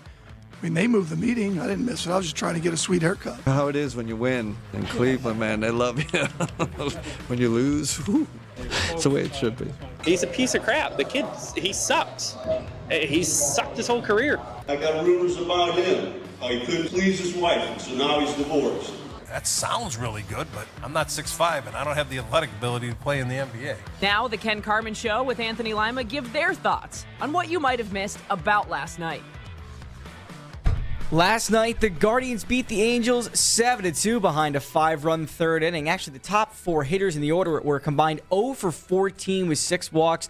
Guards drew 11 walks in the entire game. Travis Bazzana, 1 for 2 with a 2-run double, had 2 walks as well. Guys, how long before Bazzana is leading off instead of Stephen Kwan? Well, Kwan is he's about to get bounced, right? I'm almost surprised it hasn't happened yet. Maybe if the managerial thing, the respiratory illness thing didn't happen to vote, might have happened already. But it's happening. Like, I don't think there's anything that can stop it at this point. Well, are you going to... Is Petey Halpin up? Yes, he's up. Okay, because I don't want to miss anything. He's been up since when you left, they brought him up. Okay. So he might be going. So is he still up? Yeah, he's still up. Okay. Once they start experimenting with him, would that not be the end of Stephen Kwan? I mean, obviously, there's several things I missed, so I'm kind of on a fishing expedition here. Yeah, you don't mean out of the lineup completely? No, but as a leadoff hitter, like because he's been leading off at Columbus. I'm kind of on a Petey's fishing not playing every trip day. here. Okay, like that's once they officially were to do something like that. Like I'm just asking questions right now. There were obviously several things that I might have missed here while I was gone. So I think right now with the way you're looking at Stephen Kwan, I don't know what the hell's going on, man. Some people have said that he's actually.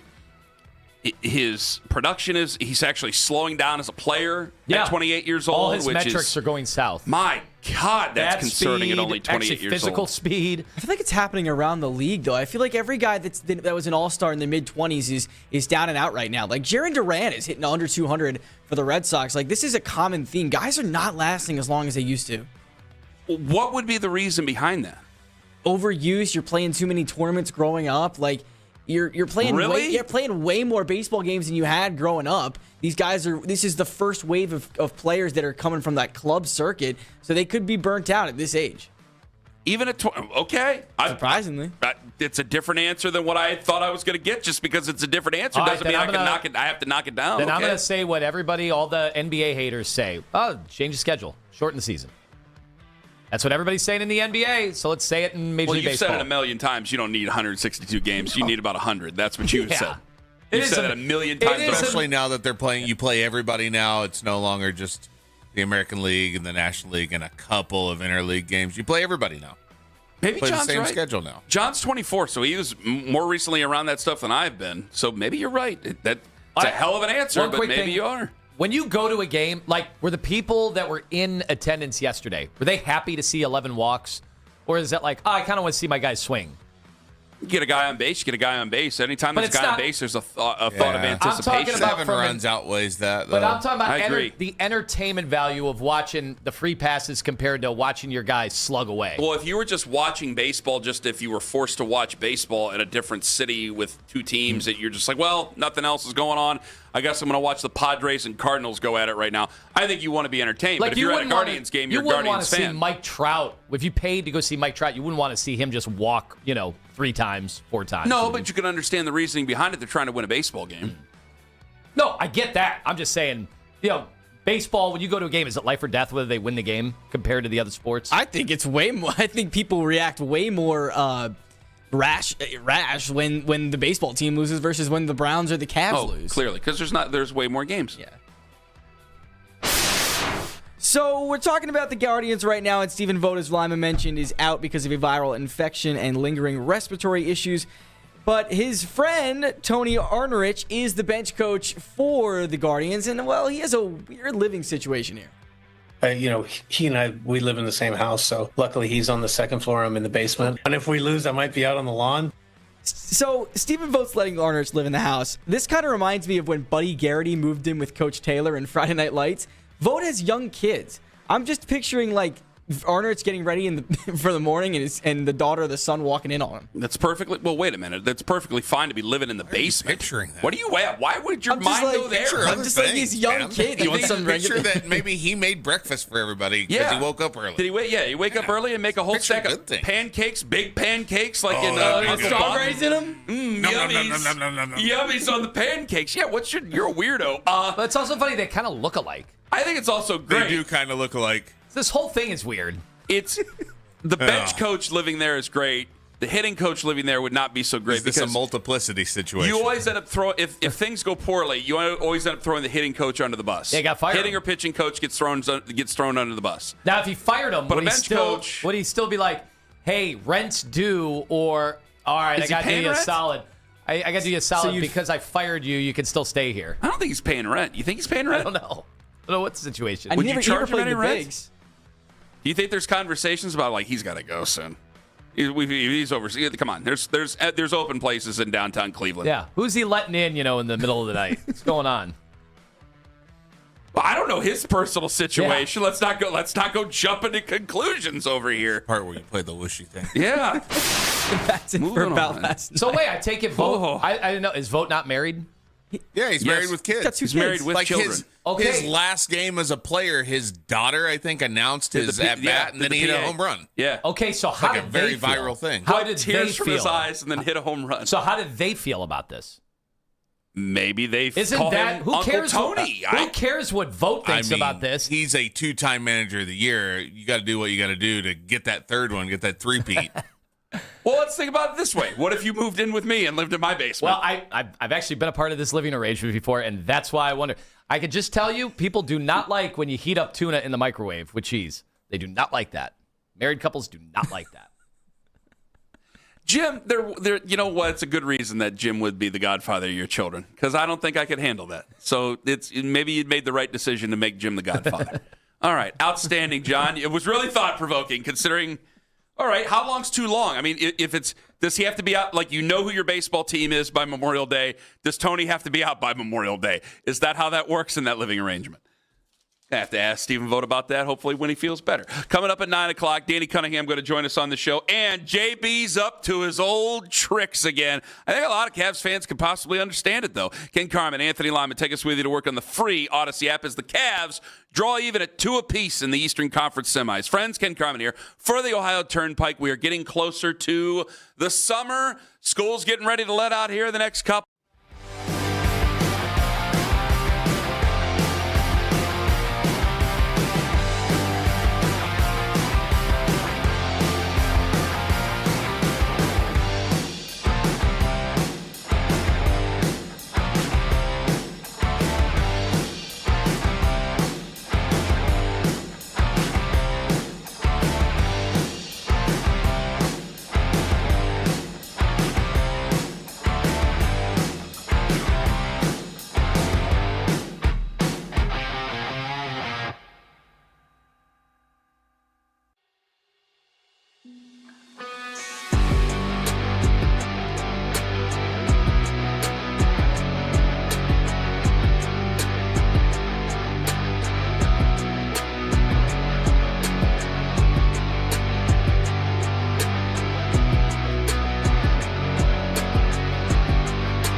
Cleveland's Sports Radio, 92.3 The Fan. We airballed the first layup, missing shots short. Sometimes it's natural, right? But to James's point, not really trying to force it. I didn't really got in the paint, tried to find guys, right? Like, wasn't really trying to get in there and force it. And then just doubling down on the defensive end, trying to take whoever I'm guarding, take them out of the equation. I understand that I'm going to get looks and it's going to fall at some point, even if they didn't, right? Just being aggressive. Donovan Mitchell outstanding down the stretch yesterday, 39 points in the second half. It's a 2-2 series now. People feel, I think relief is the feeling for a lot of Cavs fans that, all right, it's back even. But I don't think that people are overly confident again. If they go up 3-2 in the series, you went on the road on Wednesday, that's fine. Now, that being said, it should be recognized what type of an accomplishment Donovan Mitchell had. What he did was outstanding. What he did was he's shared that now with only one other person, I think, in the history of the NBA. Sleepy Floyd. Yeah, so what he did yesterday needs to be recognized as a major, major accomplishment and something that helped out the Cavs. James Harden was really good last night. Evan Mobley was outstanding last night. You had Jared Allen, who gave a lot of praise to what Evan Mobley did last night, and rightfully so. It was a good victory overall, and it helped calm the waters here about big picture stuff when it comes to the Cavs. Those big picture things we'll talk about later on. But when it came to what Donovan Mitchell did yesterday, before we get to J.B. Bickerstaff, when it came to what Donovan Mitchell did yesterday, you're hearing it on the phones, you're seeing it on social media, where I think it just made a lot of people go, okay, our superstar played like a superstar. It's no longer this passing of the torch to anybody else. Here he is. He shows up. He plays the way he does in the second half. We win this game, and now we have an opportunity here to take a 3-2 series lead. And then I think you'll get a lot of confidence there if you're able to finally break through and win on the road, whether it be Toronto or whether it be Detroit, Tone. Well, the confidence level, I will say this. I have way more confidence now that I have seen that backcourt tandem in Donovan Mitchell and James Harden look like true stars and one a superstar. Yes. Look, I don't have the expectation for James Harden to play great every time out at this age, but I can't have him being a total liability, which is what he was in the first two games. And since then, the two games in Cleveland, he looked right at home. I mean, you would think that, it was home cooking and he's played in Cleveland for 20 years, the way that he performed. And then just to kind of start the game the way he did, and he also did that in Game 5 of the Toronto series, getting off to a great start in the first quarter, and then allowing Donovan Mitchell to kind of pick his spots, figure out where the vulnerabilities are, and then attack. And boy, did he do that. And he's getting stronger as the series is progressing. What is the issue with the road, though? What is the issue to you? Well, I'm going to ask Danny about this coming up at 9, but what is it? I will tell you, and this is it's going to come out of my mouth, and people are going to immediately roll their eyes and go excuse making. And it's not what this is, because I think it can be teachable and coachable. I think they allow the home team in the playoffs to get away with, especially physical teams, murder. And Detroit got away with murder in that Game 1. I didn't use the officiating as a huge excuse in Game 2. But because of that, the Cavs just either were not able to or just didn't match that physicality, how the game was being officiated. I also thought we weren't allowed to contest shots in that opener. And I think that messed with them. And they needed to play through that and didn't. And I think that really hurt them. And then at home, I thought they finally in Game 4 were as physical as Detroit or Toronto was. And they finally matched it. And I would even say they went beyond matching it. I think we were by far the more physical team yesterday. We were the tougher team yesterday. And can you do that on the road? Because I do think as you get later in the series, and remember now, there's only one other series going on right now, Minnesota and San Antonio. The other two series are off. You're going to get the best officials, and they are not going to do the homer treatment. The better officials, especially as you get later in a playoff series, they will let them play. So given that, you can't just let Toronto bully you around. You've got to do the same thing, and they showed yesterday they're capable of it. And yeah, I think they got a friendly whistle yesterday. Good. Now it's even. Yeah, but Game 2, they had a chance to win that game. They had a chance to win Game 1. So, so if you had a chance to win both games, I mean, I think a lot of people are going to take it as excuse making if you're just saying the officiating. Well, I agree with you that it was definitely a friendly whistle to the home team on all four of these games, and we're going to hear from JB here in a second because he's up to his whole thoughts. But it will sound like an excuse to a general fan. Well, I think you just the excuses go out the window now. You got 3 games, and you've got to match it. Okay. It's just going to be it needs to be impressed upon them that, hey, you got to battle through this stuff. You've also got to match the physicality. And if you are just as physical from moment one of a basketball game, they're not going to call all the fouls. And if it will go both ways if you can match it. If you're getting bullied around, yeah, they're going to let like they did Toronto, they're going to let Detroit bully you around, and they're going to get away with it at home, and their crowd's going to get crazy. You've got to be able to match that to earn that respect, I think, from the officials to actually get a road whistle. 216-474-0092. JB was upset about things last night, and we know JB well here, and so what you're about to hear is not going to be surprising to you, but it's still interesting to hear. It's unacceptable. It is. We didn't do enough, obviously, to help ourselves, and I'll start there. But, ever since we came to Cleveland, the whistle has changed. There's no way that one guy on their team shoots more free throws than our team. We're not a settle team. We're not a jump shooting team. We drive the ball, attack the paint.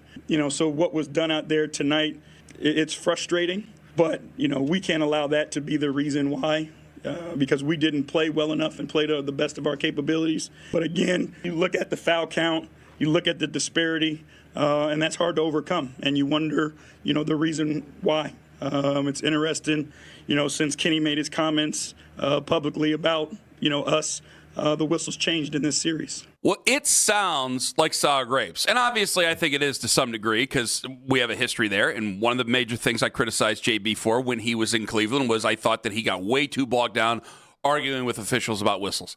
However, I think that Kenny Atkinson would probably agree with him going, well, wait a minute, we were dealing with it in Detroit. Now he's dealing with it here in Cleveland.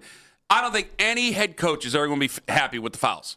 It is really ever going to be happy with the way a game is officiated. But there's certain things that you can accept, and I would accept it to be a little bit more even in Game 5 compared to what it was in the first 4 games of this series, Anthony. I don't like what he says. It sounds like it's sour grapes, but at the same time, I think he does make a couple of points here. Look, one thing that I thought was pretty evident early on in this series was Detroit was essentially bear hugging our guys off the ball. Right? And they let it go. So you got to adjust to it, right? So I complained about it in game 1, but I'm not going to just complain about it every game. Like, okay, if they're doing it, you got to do it. Look at Duncan Robinson. How many 3-point attempts did he get off yesterday? 2. Guys, they were bear hugging Duncan Robinson off the ball yesterday. And they were doing it to Cade Cunningham off the ball. And so all I'm saying is if they're going to allow it, you got to do it. You can't just complain about it. And now you got 3 games left.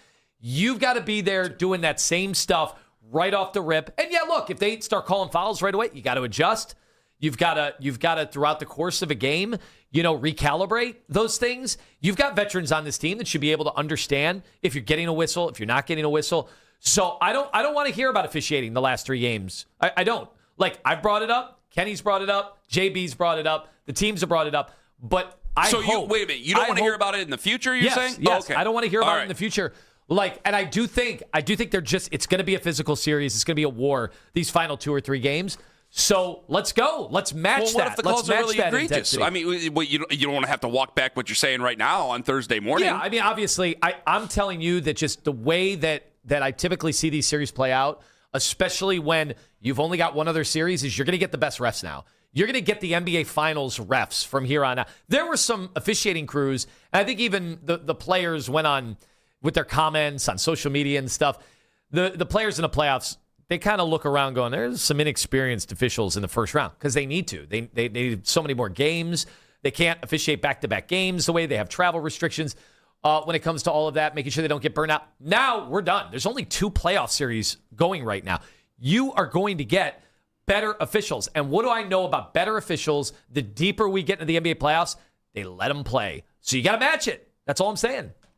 So that would play towards Detroit, wouldn't it? I don't know. We were more physical and tougher than they were yesterday, by far. Yeah, that's a good point. We were throwing their shots into the bleachers. Yeah, like they were not 5 blocks ready. From Evan. You're right. They were not ready for that war. And I'm telling you, we finally kind of played into what I think we weren't doing earlier in the series, which is put a forearm on cutters. They're not going to call it every time. I don't think that. See, this is where, like yesterday, and I think you bring up a good point. It has to be commended, and this is what I want to see more in Game 3. Like, they are a good front-running team. When things are going well, I think they take it, and they run with it, and they tend to do better. But, man, I don't think that they're very good at picking up the pieces and moving forward. And so when their back's against the wall, that's a problem. Now you can have the best of both worlds. You can be a team that plays with supreme confidence. You can have your things that you've done. Yeah, now you've played a physical brand of basketball. You've out-physicaled them like you did yesterday. I mean, again, Evan Mobley has 5 blocks yesterday. And then you can also have the come from behind where, yeah, our backs were against the wall against a team that was favored, and we were able to beat that team. Like, you can have both of those things play out for you here. Like, this is an opportunity here to kind of set your record straight and to get some of the national people off your back. Because, again, I look at some of the people, not just like the writers and not just ESPN. I'm talking about the guys that still watch the game, that played the game. Charles Barkley. I'm talking about Shaq. I'm talking about Kenny Smith. I'm talking about Eddie Johnson over with Justin Termini. I mean, guys who have been very critical of this team with what they've done and what they should be doing that they haven't done. And I think that there's a huge difference there. Now, the way you played yesterday can carry forward there, especially if you're going to be physical. But it's going to be on the road, and there has been a definite change in how the officiating goes with road games and home games. And I can't let that play into my head, because tomorrow is going to be an opportunity to seize a Game 5 and hopefully take over the series. I mean, you could make the argument that the team that wins tomorrow night ends up winning the series. I think most people will, too. They probably will go that route. 216-474-0092. I want to get to you guys on that. And what are they saying about the Cavs and the Detroit Pistons? Who are they? I'll tell you who they are in 5 on the Fan.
from the University Hospital Sports Desk, I'm Jeff Thomas.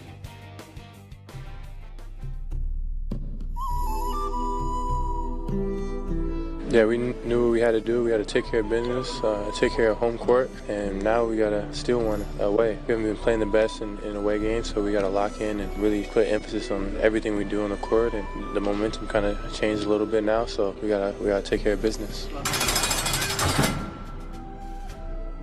The sheriff is back in town, baby. Literally, I mean, they were at home last night. I mean, you couldn't detect from that audio that there is a newfound comfort in that toughness. Yeah, you better be careful, man. I've said a lot of tough talking stuff, man. I mean, that voice got a little more baritone, if you know what I mean. Something dropping down there, Evan Mobley? Well, it sounds like the sheriff's ready to win on the road. Moving the ball and playing fast, I think that's been benefiting us as a team very well, and we got to continue that for the next game, and that's the game right there, I feel like.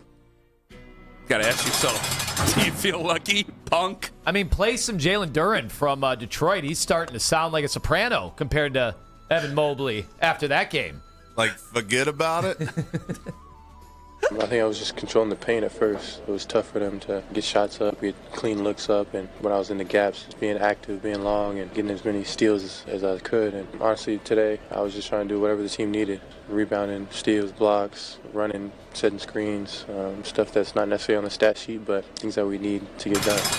No, 5-3-5 was absolutely on a stat sheet. Is it the 5-5-3 club or the 5-3-5 club? Because somebody had written that it was the 5-5-3 club, and I'm going, well, if you read the box score, it's 5-3-5.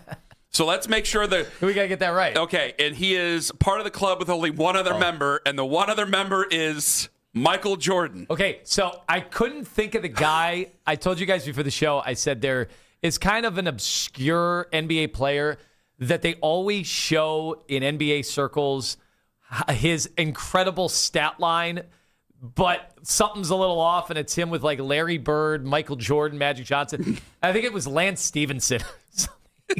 And that just reminds me. And it used to be Colin Sexton, who the Cavs always tweeted out about. Yeah. Either way, listen, the eye test was there last night. I didn't need stats to tell me anything about Evan Mobley because it was just an awesome, dominating defensive performance. He got his hands on so many passes, dribbles, shots. He was in the right spot. And honestly, he looked like somebody who's getting smarter defensively throughout the series, like knows their plays, knows where they're going to be, knows their tendencies. And if he's getting stronger defensively as the series goes on, it's going to be awfully tough for a team that's already offensively challenged with Detroit to find a lot of answers outside of, hey, hope Cade Cunningham hits his shots. And with his high usage and the amount of mileage on his body in these playoffs, because they are using him to do everything, that could be one of the things that swing the series. There's one other thing they want to do in Detroit, on the radio at least this morning. What is it? They want to get the foul call. All right, hold on here for just a second. Just to clarify for everybody, the 5-3-5 club and what we're talking about here, because we did talk about this very early in the show.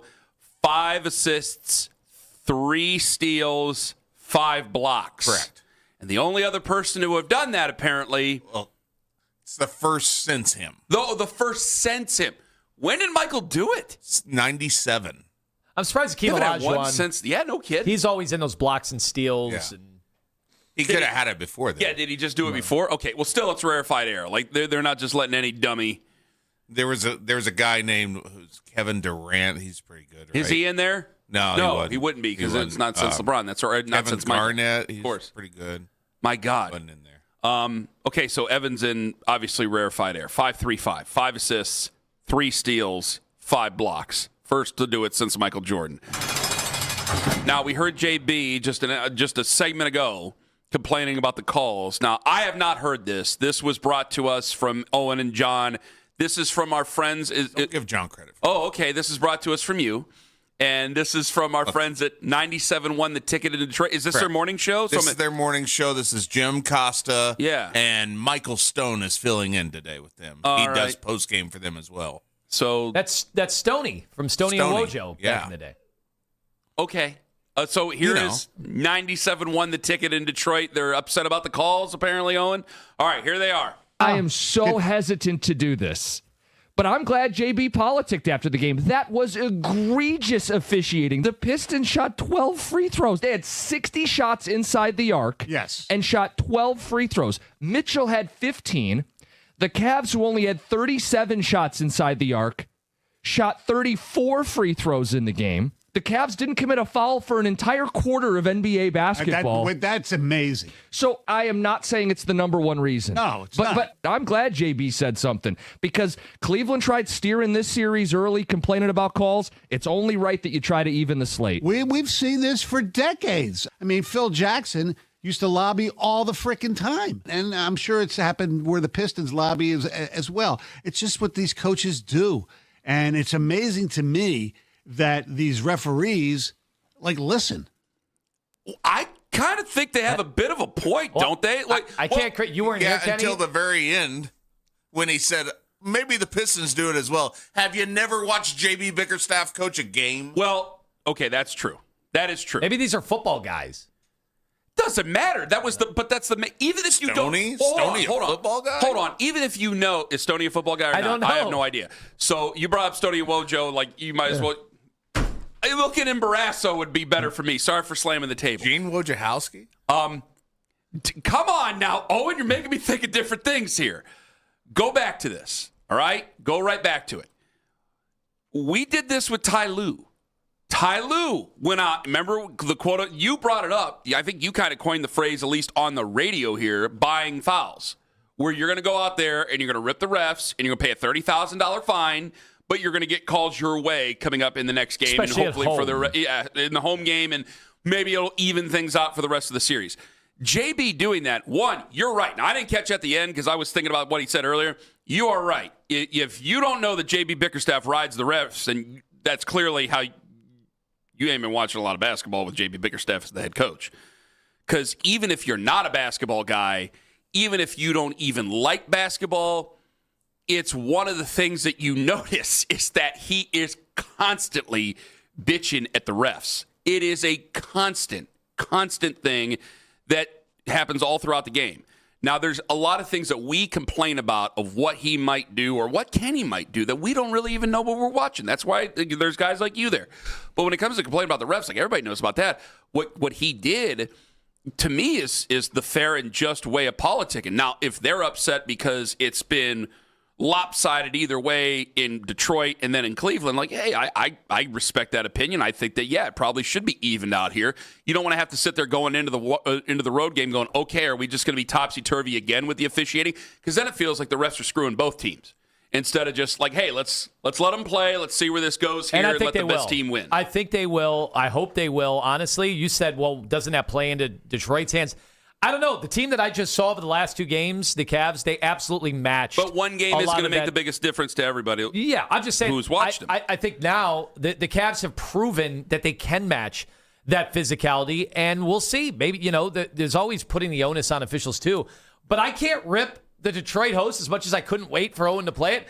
Because honestly, and you weren't here, Kenny, it sounded like me. It's exactly what you said on Friday morning. Reference were you Phil hoping Jackson. that he was going to rip it? I even referenced Phil Jackson, so yes. I can't almost to a T of what he said. I can't rip him. The part I would obviously is, my God, JB Bickerstaff's been doing this for this. This is his. He coached in Houston. Yes. He's coached here, and he's coached there. We've seen this. Anybody who's watched a team that's coached by JB Bickerstaff has seen him stand next to the officials for the entirety of a game. 48 minutes. I mean, there's been times when you're watching before the first media timeout going, man, it's the middle of December. Why are you ripping these guys like crazy? People haven't even sat down yet in the lower bowl. What are you doing? That's always been the knock on JB. And I thought when JB was here, I ripped him a lot because I thought that there were times that he let the emotions of the referees get to him. And there were things that they just needed to clean up that they weren't able to clean up because I thought that he was distracted. Now, whether or not that's true or fair, those are two different things that maybe the listeners are thinking differently about. But when I hear these hosts, see, this is always a tricky thing. Usually you play other radio show hosts talking about teams because, well, you want to start the rivalry. That's what you're trying to do. That's not what Owen's trying to do because I didn't hear Lima on Friday. That sounds exactly like something you would say, and it sounds like, honestly, a fair assessment up until the very end, and not knowing that JB rides the refs like crazy. That's honestly a fair assessment of how this series has gone, where you've had lopsided calls with Detroit in Detroit. You've had lopsided calls with the Cavs in Cleveland. I think people just want it to be kind of as quote fair and balanced as it's going to be. Nobody ever thinks basketball calls are always fair, but it seems like it's balanced itself out, though. It might. I mean, we're hoping. That game one disparity. It was 16-35 on free throws, right? And we spent a lot of Friday morning going, and it was partly because Kenny in the post game, and then Donovan spoke about it, and he brought up like maybe I should flop more. Like that's a quote from Donovan, like about getting to the basket and all that, and drawing those foul calls. And to their credit, in Detroit, they didn't. That wasn't their main reason why they thought they lost the game. It was mainly on Donovan's performance was number one for them, and then they had a couple guys that didn't show up for them. I'll take a couple of these guys. 216-474-0092. BP and Pepper Pike, you're first up in the Fan. Hello. Hey guys, looks like we held serve, but we're still, basically, 0-0, 2 games apiece. So this is reminding me a lot of the Cavs Golden State back in 2016. That was a rock fight.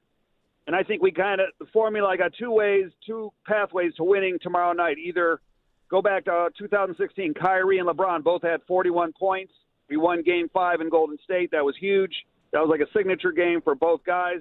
I think we need something like that again tomorrow from James Harden and Donovan Mitchell. The second pathway is the role players got to step up. Guys like Strus, Sam Merrill, Jalen Tyson. If God willing, if those guys, instead of going 3 out of 14, which they did yesterday, maybe they go 8 out of 14. That's another pathway to win.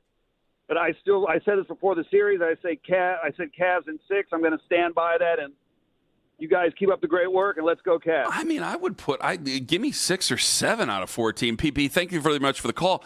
I'd take that. I mean, I still need something that's going to be a little bit better out of my bench. Now, is Cade Cunningham the best player on the floor? Yes. Yes. Overall. After Cade, I think you'd probably name 4 Cavaliers or 3 Cavaliers before you would name another Detroit Piston. So if you have more of the quality players, more of the A1 players, then yeah, you should be able to go out there and do it. Now, I just because Donovan was able to do it yesterday, and Donovan did it to a completely different level, but just because Donovan was able to do it doesn't mean I should necessarily expect it. I kind of want more of the same out of James Harden. If I could get more of the same here, he doesn't have to turn himself into Superman. It'd be nice, but I don't want him to have that expectation, because if he starts to have that expectation, does he press even more? I mean, yesterday was just a complete game. 24 points and only turned the ball over twice. Yeah, 11 assists and 2 turnovers Exactly. were way bigger than the 24 points. Absolutely. And 11, Absolutely. And yes. 11 way undersold his passing yesterday. I know he had the beautiful wraparound to Jared Allen for the dunk. He had the great pocket passes to either Evan Mobley or Allen. He had that going. He was finding Strus and Merrill. And quite honestly, Merrill and Strus, I mean, they must have missed how many threes that James Harden created for them. He should have had like 17, 18 assists yesterday. That's what kind of effort it was, seeing the floor, and the ball wasn't sticking to him unless it was at the end of a clock. So that's the James Harden that they got a shot with. 216-474-0092. Mike and Stowe, go ahead. Hey, good morning, guys. Yeah, and Anthony, those were wide open threes that those guys were missing, too. They weren't even contested, so a lot of those should have gone down. I totally agree with that. The reason I was calling about is you guys were talking a little bit earlier. We didn't talk about the rest. Look, Evan, stay in the paint, control the paint. That's what affects a lot of those shots, and he's able to do that without fouling, and I think that's why you saw a bigger disparity last night in the foul calls, because when Detroit was trying to stop us going to the paint, they had the foul, and they weren't creating clean, doing clean defensive basketball. Evan was playing amazing in the paint, and he made a dedication to it. He's got to stick to it. But the reason I was calling was about the calls in by themselves. What in the world? We've been going on this for, I'm an old guy, and I've been watching basketball forever, and this whole home and home thing with the calls has been going on for decades.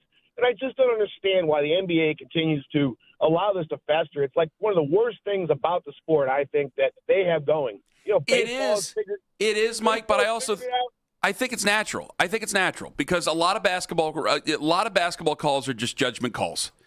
And I think the emotion, the air in the building, it just adds into it. I don't think it's just a Cavs problem or a Pistons problem. I mean, you've been watching basketball a long time. You just said it. I just think it might be just part of the natural order of things.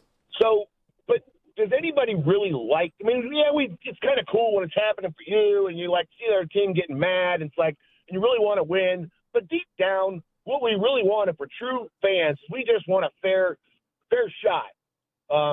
At it. We don't want it. We want to just do it right. We don't want if the refs take it away from us, right? So why can't they just get that better? I understand the emotion, the court, the loudness. There's ways to do it. Baseball's figured it out. Football's figured it out. They don't get it 100% right, but basketball is way lagging behind on this, guys. I just want to get – and I'm just tired of it. Go Cavs. Own the paint.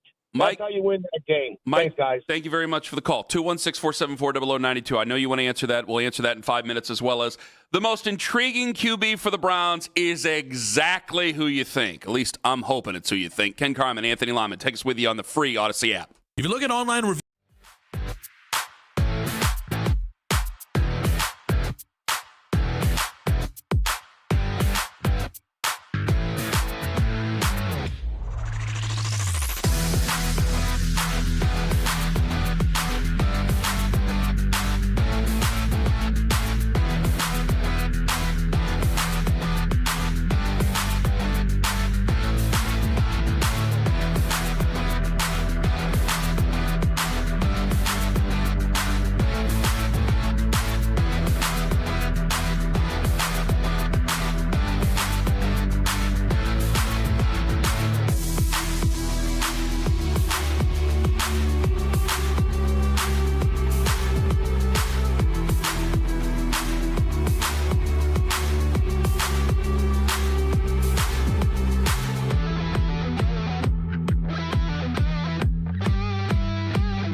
Music Center. Tickets at clevelandorchestra.com. Listen to 92.3 The Fan on the Odyssey, iHeartRadio, and TuneIn app.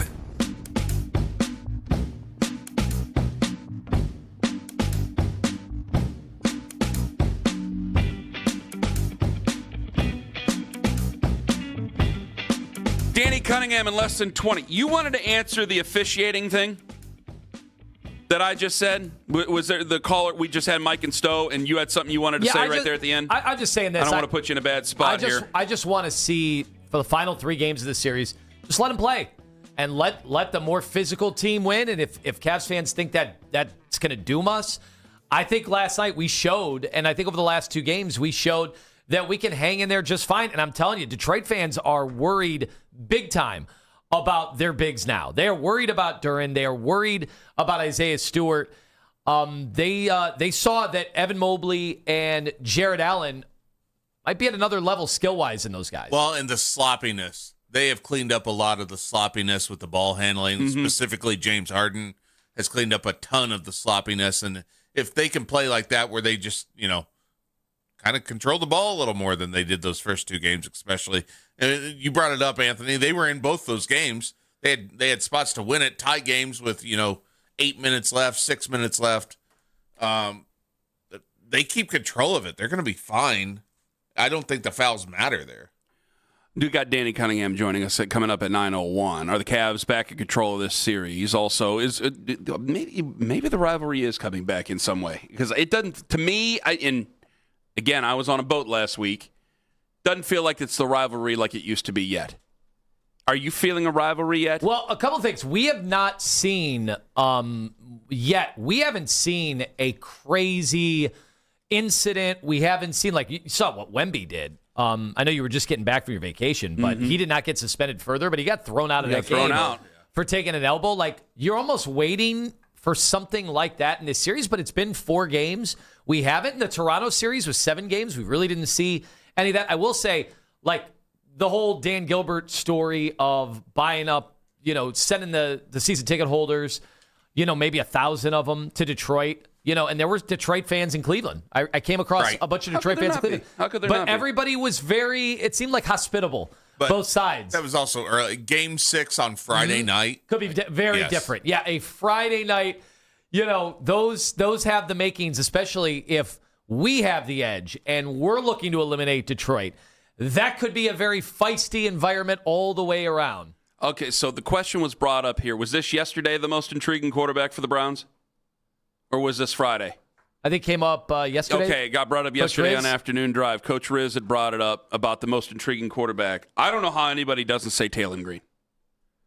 Wouldn't most people say Taylor Green is the most intriguing quarterback for your football team going into this year? Coach Lance, he certainly thinks so. Everybody was like, he's not going to compete. I don't think he's a guy that's going to play this year as a starting quarterback, but he's also not a gadget guy. Those are things where multiple people are doing multiple different things on offense that they normally don't do. And for him, he's just going to be a big physical guy that they can use in the red zone with the +1 run game. So I see him playing this year in the red zone or on third down and medium or third down and short occasionally, and being the +1, because on third down and short, you get that 7th, 8th guy down in the box. Now Judkins becomes a fullback and he becomes a tailback. So you have an extra blocker. But all the offensive line are doing all the same stuff. It's different than when you have Judkins in the game because he's not throwing it. Taylor Green's throwing for 10,000 yards. Now, there's a lot of mechanical work to do with him, and he's okay in the pocket. But I think for a guy who's 6'6", runs as well as he does, handles himself, lots of poise in the pocket, lots of poise in the huddle, he's a developmental guy. But you would like to think, even if he's a developmental guy, you face Josh Allen, you face Lamar Jackson, you're facing these guys in the playoffs, which you hope to get to. He's worth a 6th-round pick. I don't understand how anybody disagrees. The Afternoon Drive show disagreed. That's about it. I'm looking at fans going, how on earth could you not say that the most apparently this was the midday show that did this. Okay, see, I wasn't around yesterday. So thank God I'm now going after the right show here. How on earth could you not say it's not Taylor Green? How could you not say it's Taylor Green? I got to be honest. I just didn't think 6'6", 215. I just didn't think he was going to be a quarterback. I thought he was going to be solely a gadget player. That's the whole point of intrigue. Well, Coach Riz says he wasn't going to be a gadget player, and I thought that was the way he was going to get on the field was as a gadget player. Okay, but arguing Am I whether missing something? Arguing whether or not he's going to be a gadget player, which I don't think he's necessarily going to be. Now, there are going to be possibilities, but you're going to try him to be a quarterback first. That's what you drafted him for. This year, I thought he was going to be a gadget player in the red zone and using different ways to get him. He may end up that way, but you're going to get him acclimated as a quarterback first because you might need to use him, knowing how this all goes. But again, I don't understand. Yeah, go ahead. I think you need to define gadget player because if he's still Taysom Hill? Well, that's what I thought. Well, so you think he's going to line up in positions other than quarterback? That's what I thought.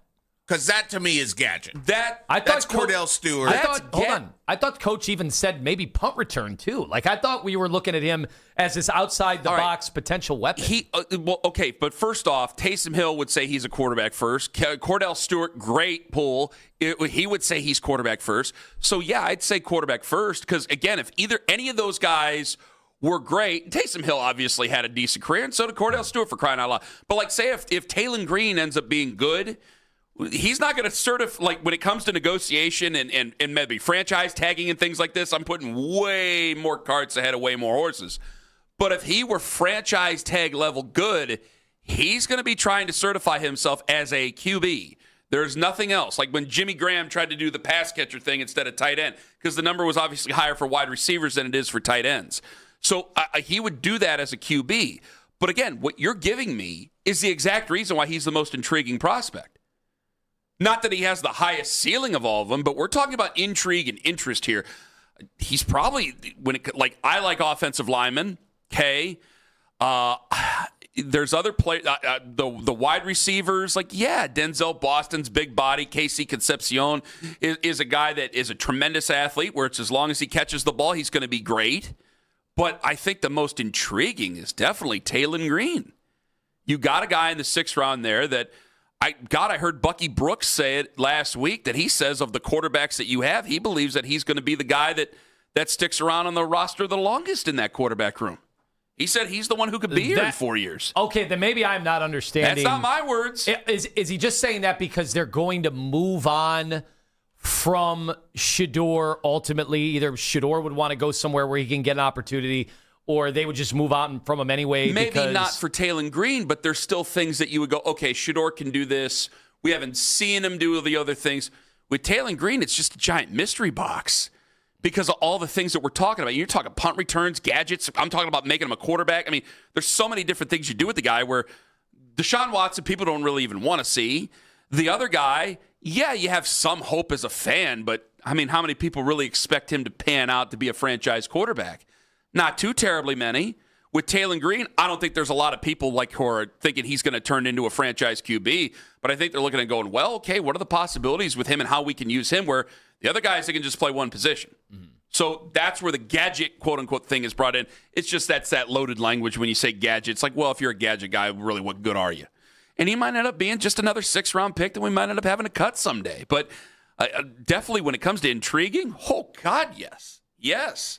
Probably the most intriguing of the draft class. Well, I think even this discussion shows none of us, all three of us talked about it and talked around it. We have no idea what he is.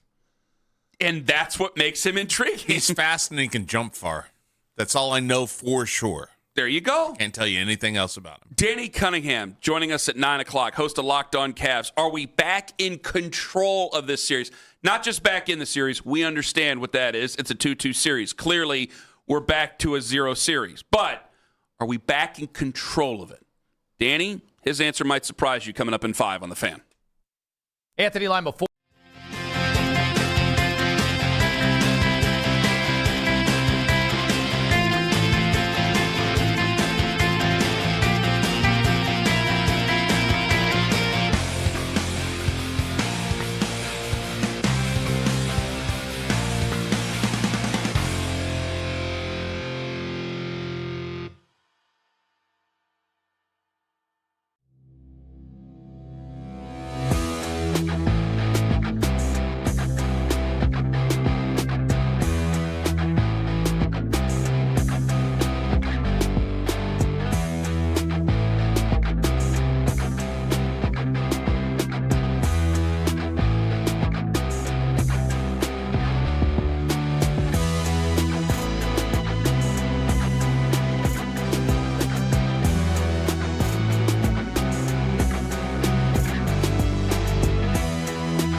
The Ken Carman Show with Anthony Lima from 6 till 10 a.m. Baskin and Phelps 10 a.m. till 2 p.m. And Afternoon Drive with Nick Wilson and Jonathan Peterlin from 2 to 7 p.m. Each and every weekday. It's free. Subscribe to 92.3 The Fan on YouTube. We're looking for a winner. Enter the code word RIBS, R-I-B-S, RIBS, at 923thefan.com before 10 a.m. It's your chance to win a 4-pack of fun packs to the Berea National Rib Cook-Off and Beer Fest Memorial Day weekend at the Cuyahoga County Fairgrounds, which includes 4 admission tickets, 4 rib samplers, and bottles of water. Get details at BereaRib.com. It's all brought to you by the Berea National Rib Cook-Off and Beer Fest and Sports Radio 92.3 The Fan. RIBS, R-I-B-S, RIBS.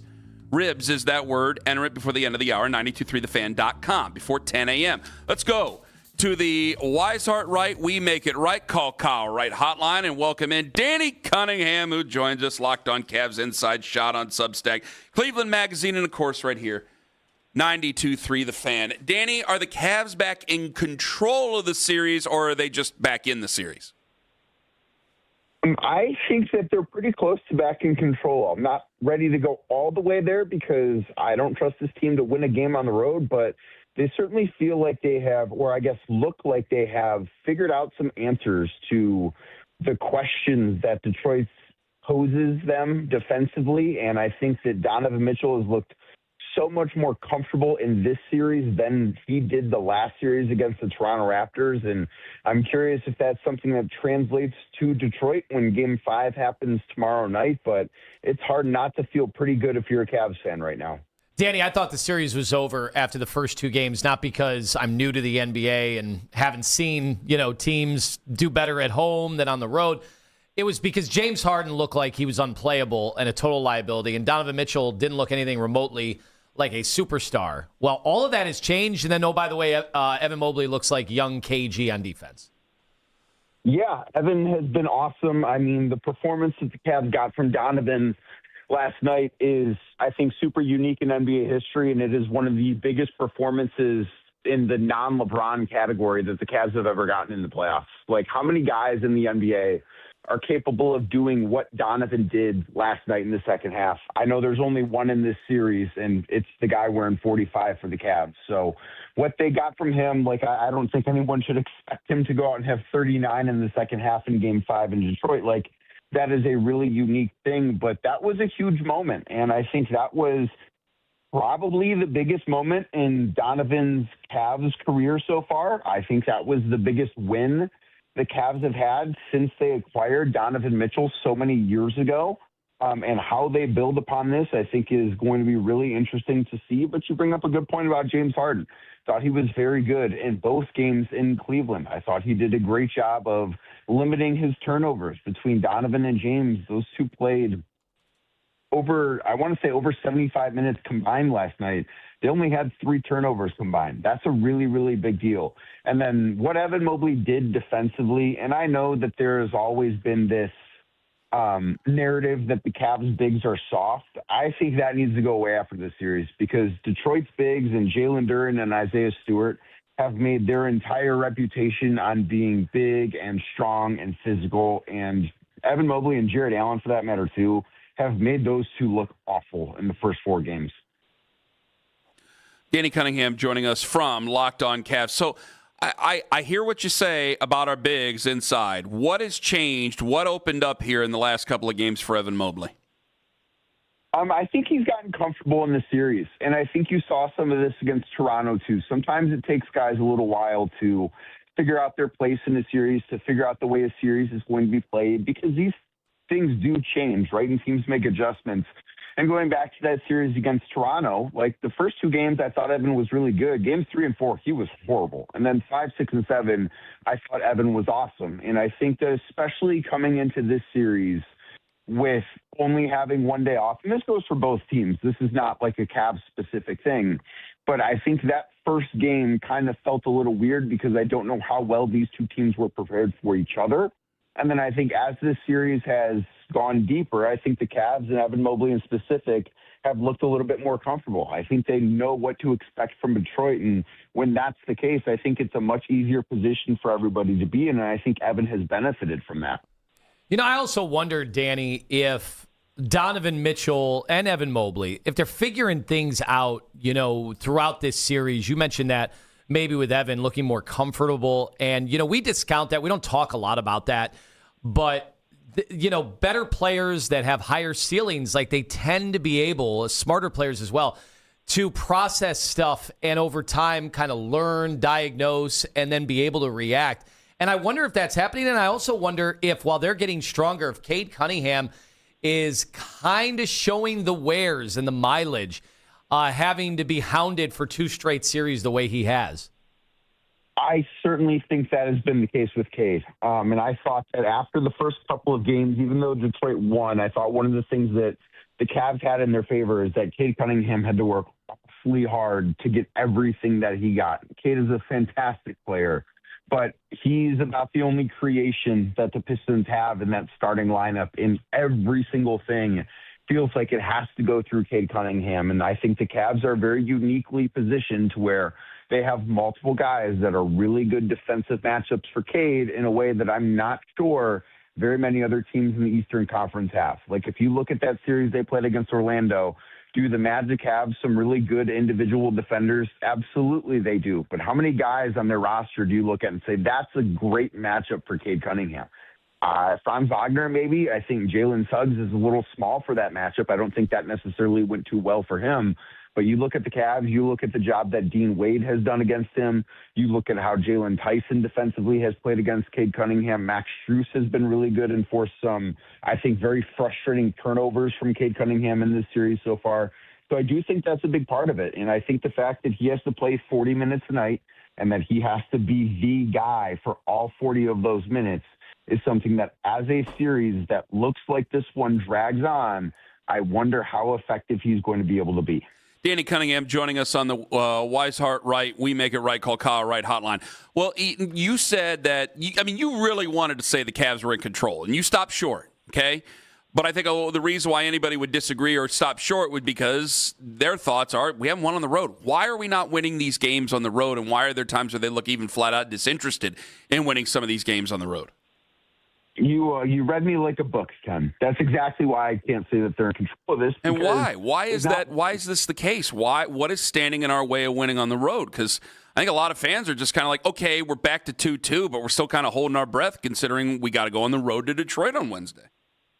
I don't have a great answer for you. Like, this has been a different team on the road. Like, they should have won 2 of those games in Toronto, and they found a way to lose them. And I don't know if I feel the same way about games 1 and 2 in Detroit. Like, Detroit, they shot the ball really, really poorly in game 2, and that's the reason they lost. And I think that just kind of is what it is. I don't think that is necessarily a home road thing, but they need to figure that out. Like, I don't have a great reason as to why they've not been able to figure out, because think about it. Like, they have won in Detroit this year. They historically have not had that much of an issue winning in Detroit. And I know that the Pistons haven't been a great team until the last couple of years when they went through some really dark days. But, like, the Cavs have been able to win everywhere that they've gone during the regular season, even in postseasons of the past. Like, they won in Indiana last year.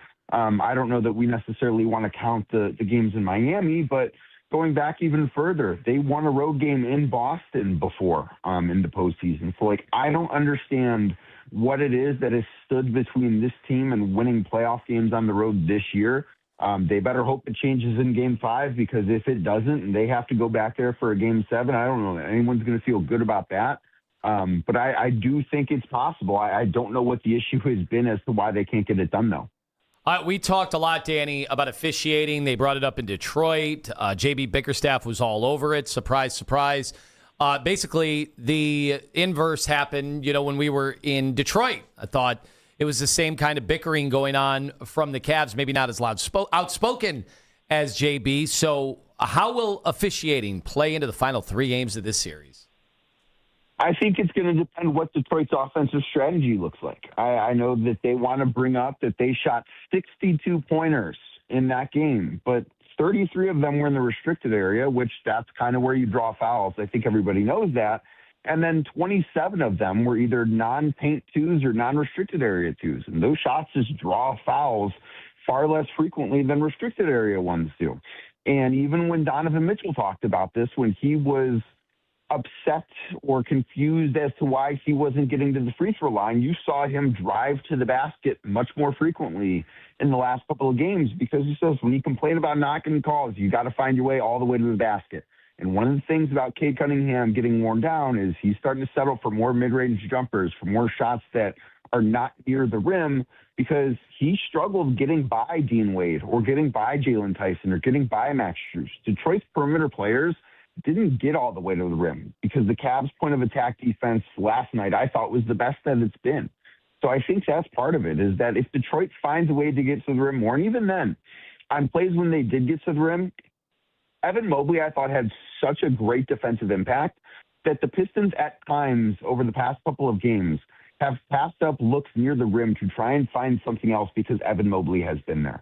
That's something that doesn't show up on the stat sheet, and maybe it's best quantifiable with the fact that he did have 5 blocks, but I think that you've also seen a bit of a hesitancy from Detroit when they do get near the basket, and when you go in there with a hesitancy, you're far less likely, I think, to get a call. The team that is the more aggressive, the team that plays with the more force is the team that often gets to the free throw line more. If you watch back that game last night, certainly watching it live, to me felt like this. The Pistons were a team that played on its heels defensively, which is very much unlike them because I think that they are a little perturbed that the Cavs are able to get to where they want to get to offensively. And when you play that style of defense, you're going to foul more frequently because you're getting beat to your spots. I thought the Cavs off the ball were so physical, and I think that truly took Duncan Robinson out of that game yesterday, and then they were able to get by him with ease on the other end. So that was one matchup I liked. And then Thompson, I don't know how playable he is now for the rest of this series. You could see that the seed of doubt has been planted with him. Are these the matchups, do you think, that can help the Cavs get over the hump in this series, win on the road, and then ultimately win the series? Absolutely. You look at Asar Thompson, who is a great defensive player, and I don't think that he's been as effective defensively as a few of the guys that the Toronto Raptors had in the last series because stylistically he's different. But he is a non-entity for the most part offensively. Now there are some things that he can do, but he looks like he's in his head. I mean, think about the one turnover that I want to say Max Strus caused, but I don't think Max had anything to do with it, where Asar Thompson just lost the ball dribbling it up the floor, and it leads to a Max Strus dunk. And he had 4 turnovers in 18 minutes. Detroit's offensive rating with him on the floor was like 75 last night. It's miserable, and the Cavs have really figured out a way to ignore him but not make it so that the Pistons can take advantage of the fact that he's being ignored. Then Duncan Robinson on the other end of the floor. The last 2 games, the Cavs have scored 131 points per 100 possessions with Duncan Robinson on the floor. Like, that is 10 points per 100 possessions better than the greatest offense of all time.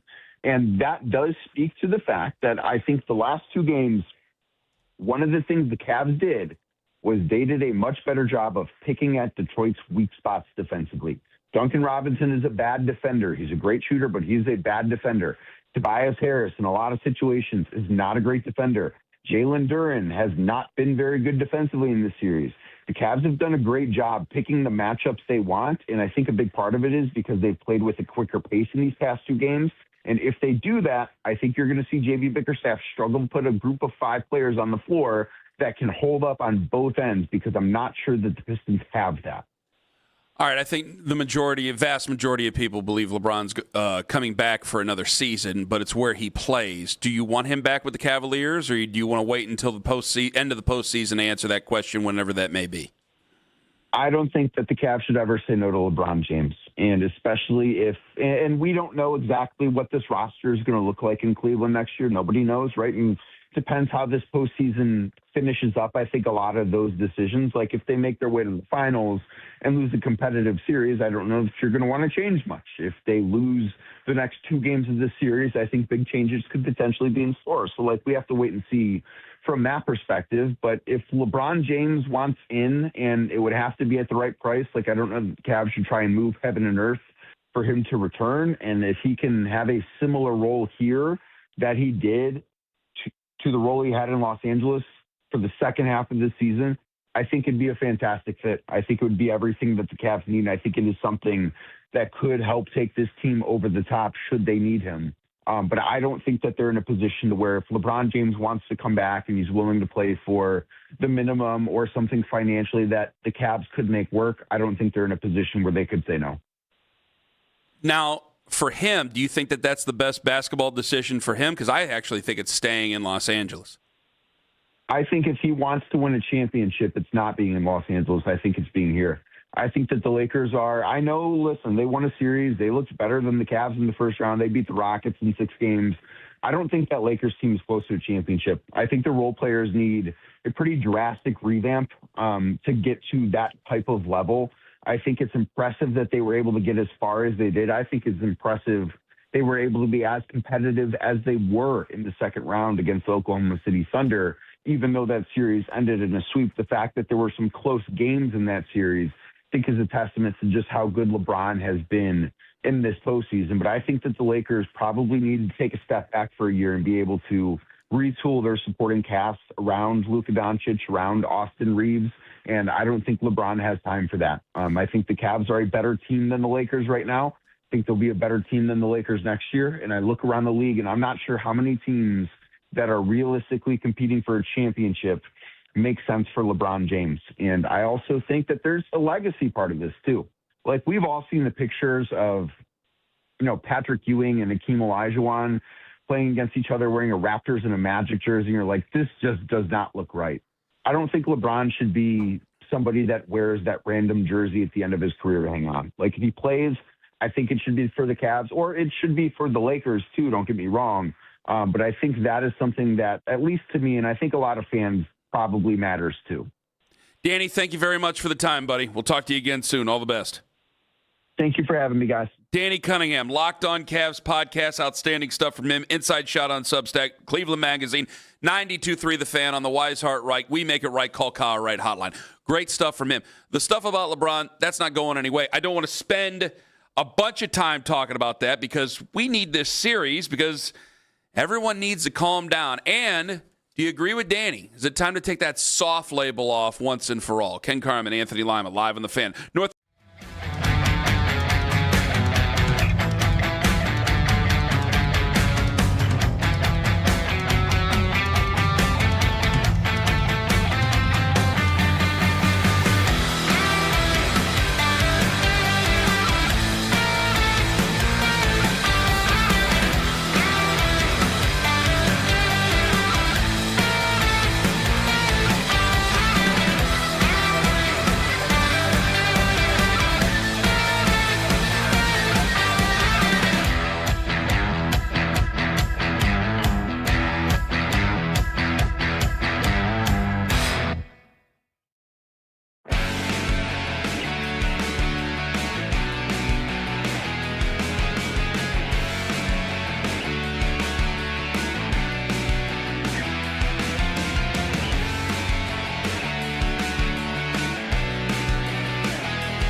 Sports Radio 92.3 The Fan.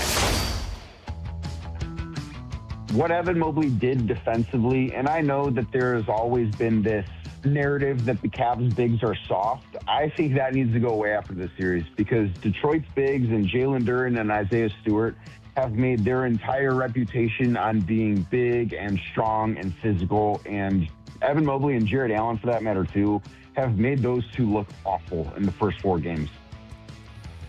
That's Danny Cunningham with us just moments ago. He covers the Cavaliers at Locked On Cavs podcast, as well as the Inside Shot on Substack, Cleveland Magazine, 92.3 The Fan. If you missed a moment in this show, you don't have to worry about it. Just use the rewind feature on the free Odyssey app. It's powered by Integrated Restoration, your local experts in water, fire, and storm disaster restoration. Also asked him about LeBron. There's a reason, obviously, LeBron's season ended last night, which, can I just say something? Why is it this big thing that Dillon Brooks sat courtside? Like, Dillon Brooks' team is not in it. Mm-hmm. Why is it this big thing that Dillon Brooks is sitting there, who's not thought of anywhere in the same conversation as LeBron, other than they're both NBA players? Why was it a big thing that he was watching LeBron get closed out against Oklahoma City? I'm trying to think, didn't Donovan Mitchell go to a game, sit courtside? Celtics game. Yeah, that's right. It is strange to see really good players, as Dillon Brooks is a really good player. Not obviously, the level of LeBron or Donovan Mitchell or anything like that. But it is surprising when you do see them like that. Was this a troll job? The thing is he's still on the floor. You're sitting there. Your season ended weeks ago. What are you talking about? Like, what is this? Yeah, like, I don't know. I made the joke. I couldn't help weird. it. I'm not trying to be like even shocking. It's like, man, you're just paid for really expensive cuck chairs. Basically, what this turns into. What are you doing? Like, why am I supposed to commend him for being petty? If you were petty and you also accomplished something, that would be something. Like if it were Kevin Durant doing it. If Kevin Durant did it for whatever reason, maybe there would be something. But Dillon Brooks, it's like, that's Lance Stevenson land. Like it's not. Well, the only thing Deshaun Stevenson land. It's not the same. It's not the same area. The only thing maybe you could say about Dillon Brooks is, and a lot of these guys, you're seeing more and more of this in sports, like his career earnings are going to way outpace who he is as a basketball player. Oh, of course. Is it the marketing? Like, does he care? Like, you making fun of him. Maybe that's part of the business. Isn't he just like, fair? Okay. I'm a comic book character. Would I know who Dillon Brooks is had he not got into it with LeBron and not got into it with Donovan Mitchell? I probably wouldn't. Probably wouldn't. And the talk afterwards, or I care. think is what really. Yeah. Yeah. Or care. I probably wouldn't care and wouldn't know who he is. So, yeah, maybe he's the one who wins in the end. Because he knows he's not anywhere near on the same level. I don't know. He is a great instigator, and he's a formidable basketball player, but he's not. I mean, he's got a ton of weaknesses. Yeah. And I'm just like, man, I look at his career earnings. He's made that much money. Well, he's 30 years old, made a lot. I mean, I imagine he'll end up on some player podcast where he'll air out dirty laundry for about an episode or two, and then nobody will really care. Like Jarvis Landry. People listen to a couple episodes, and that'll be it. Whoa! Yo, Jarvis had some interesting commentary over the weekend. I did see that. Speaking of former players, this is Club 520 of the podcast. This is Jeff Teague. This is why we're feeling good. We're feeling like, okay, we're back to 2-2. We're feeling like even now. This is why there's a lot of pressure to win this series. And I'm going to take you to a place that you don't think I'm going to take you to. Here is Jeff Teague, Club 520, on what the Cavs need to do. Stay with us after you hear this. Go ahead.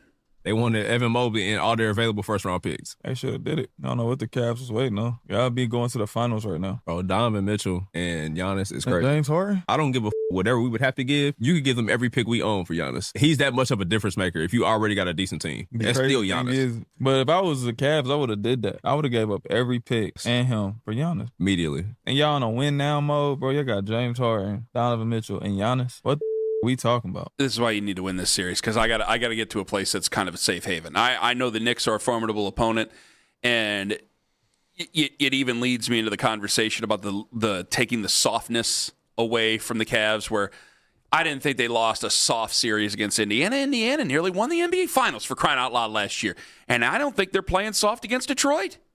I don't think so. Maybe some people do, but I don't think they're playing soft, so maybe that needs to go away. It ain't going to go away if you lose to Detroit. We just know how this is going to go. But if you get to the Eastern Conference Finals, and we'll see how the Knicks series would end up. But it's like, I got to get rid of some of this conversation because, Giannis is a great player. obviously. But it's not like this is a foolproof thing that you move on from Evan Mobley and God knows who for Giannis Antetokounmpo. Yeah, and it's like, guys, we got to relax here a second. Our season's still going on. Their goal was to get to the Eastern Conference Finals. Now the goal was probably to play Boston in the Eastern Conference Finals, but here we are because it would be more acceptable to lose to Boston. But, okay, we'll cross that bridge when we get there. But let's hold on. Evan played wonderfully last night.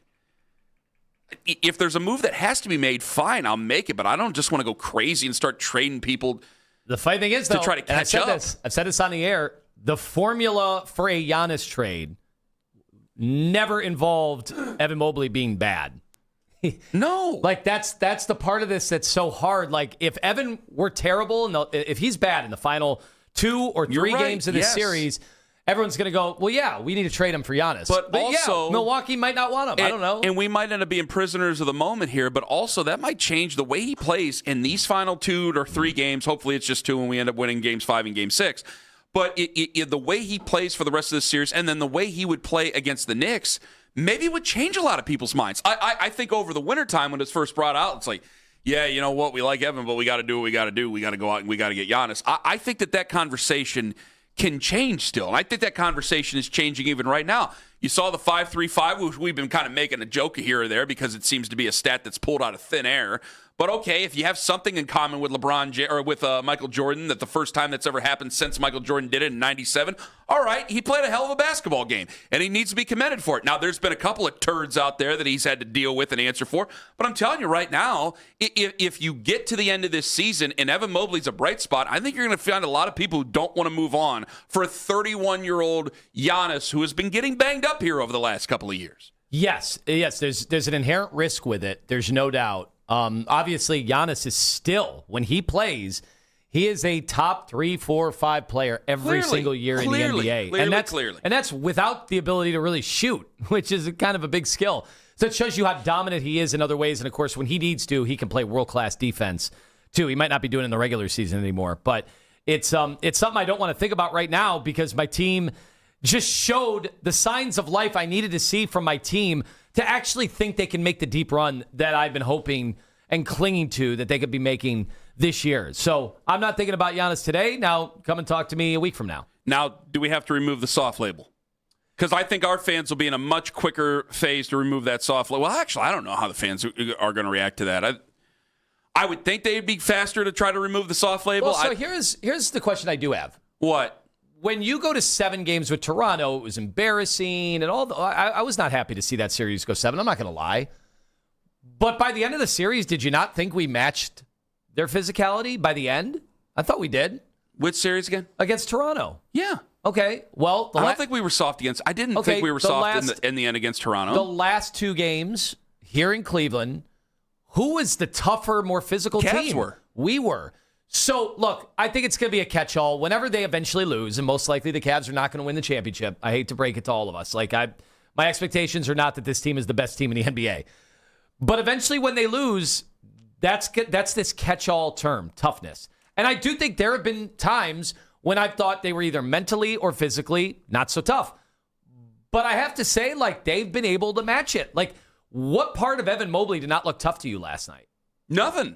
He looked tough the entire game. Does Duren look tough to you right now? Does Beef Stew? But bothers what? Maybe Paul Reed. He was terrific yesterday. Yeah, but what's going to make you mad is that you just said what it is. It's a catch-all. Okay, well, if you go, hey, they're not a great defensive team, or they're not a great this, that, or the other, that's fine. When you call a team soft, that is a personal insult, obviously, to that team, and it's really an insult to the fan base. Because no fan base, I've told you this a million times, doesn't matter where you're at, no fan base wants to have a team that's labeled soft. It's the most demeaning thing ever. It's part of the reason why I think a lot of fans were down on them going into the season. And because there's a lot of people, again, they did not play soft in the Indiana series, but when you have so many people using that as a catch-all, because you have been soft in the past, when you got people using that as a catch-all, they're going to assign that to your team. You didn't play soft against them, and you're not playing soft now. There was a couple of soft moments against Toronto. I'm not going to deny that. I got to tell you, I don't think they played soft against Detroit. I think they've been tough against Detroit and certainly were the aggressors last night against the Pistons. So this whole soft label thing, I think it's beat to death. What bothers you, it's exactly what you said. the odds are probably against them winning the finals. Wherever they end up, you know what's going to be said about them, because there's a lot of stuff as an identifier. You can't really make an identification on who they are. They just traded for a major player in James Harden. They have to put a lot of pressure on him. There's a lot of things that still have to even out. That's half the reason I want to at least just get to the Eastern Conference Finals, just so we can go, hey, whoa, hold on here. Now, even if we just got to the Eastern Conference Finals, whatever happens against the Knicks is whatever happens against the Knicks. I'd love to go to the NBA Finals, because then I think it's pat down 100%. I don't want to touch it. I don't want to hear nothing about it. Let's see what we can do with an offseason. But it's like, once we get to the offseason, let's calm down and make a real decision here, instead of knee-jerk get LeBron, knee-jerk get Giannis, knee-jerk get them both. Like, I don't want to do that. Well, I'll just say for me, knee-jerk. And when you call teams soft, that's what they're going to say. Yeah, it's not ever going to be knee-jerk about LeBron for me. I think it's a universal, always take them, absolutely do whatever it takes. But at least I can have a conversation about it if they get to the finals. But I'm looking at Detroit like, how tough mentally and physically does Oscar Thompson look right now? How mentally and physically tough does Duncan Robinson He looked unplayable. Look right now? Yeah. Like, I think the tables have completely switched, and we'll see. When you go back on the road to Detroit, hey, I'll save you guys the tweets. Prove it on the road. Yes, of course. They can't win the series unless they win a road game. We all know that. You don't have to tweet me. I've had 25 people tell me, oh, when they do this on the road, I'll get excited. Okay, I'm going to tell you something right now. If you guys weren't pumped up and excited and jubilant about yesterday's performance, where your superstar was on a transcendent level and authored up one of his virtuoso playoff performances, and then Evan Mobley looked dominant defensively like he did, and James Harden was awesome, then I don't know that this sport is for you. It might just not be. Ken Carman, Anthony Lima, live on The Fan.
That's ODOO.com.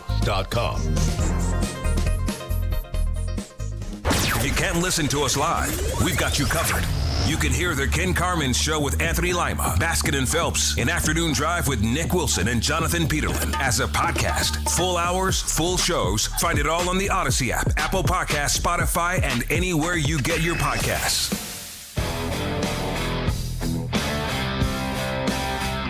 Did I share with you I didn't know where we were going? I had no idea where we were going until we got on the boat. Which is amazing. When I told my wife that, she's like, how is that possible? I was like, no, I don't want to know. We went to Grand Turk, which was whatever. And then the Bahamas. Where the hell did we go in between? I already forgot where we went in between. The ocean. Isn't that crazy? Well, we only got off the boat for 2 of them.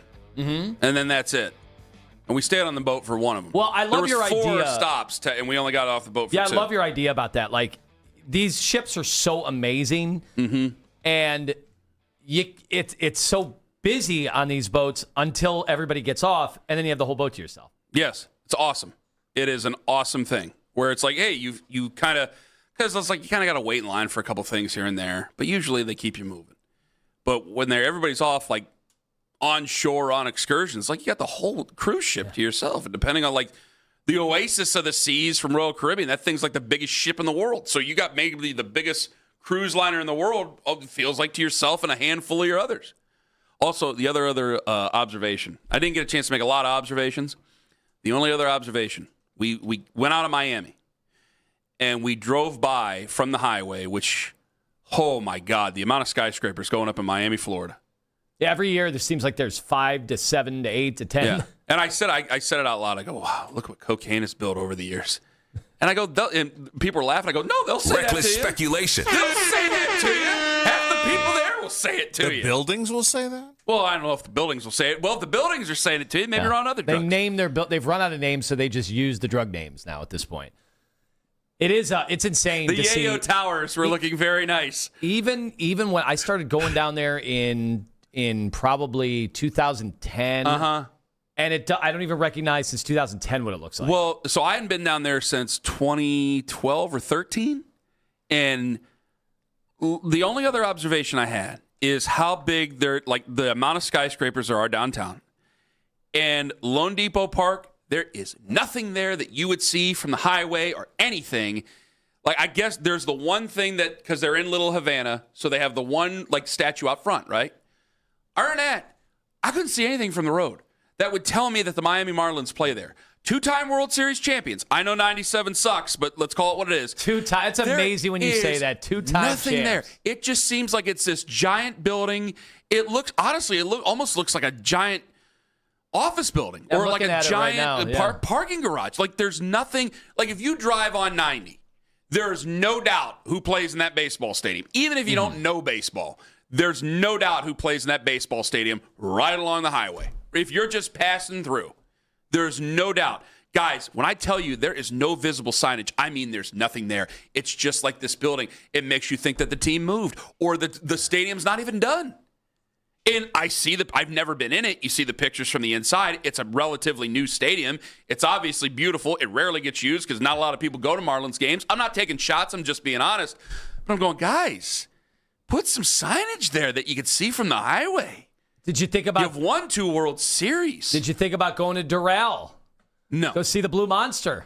No. Go get around You've been to Doral, right? I have. We were supposed to golf at Atlantis, and then that got squashed. And I wanted to ask you about that, too. Unforeseen circumstances. I even mopped up with some Trump merch.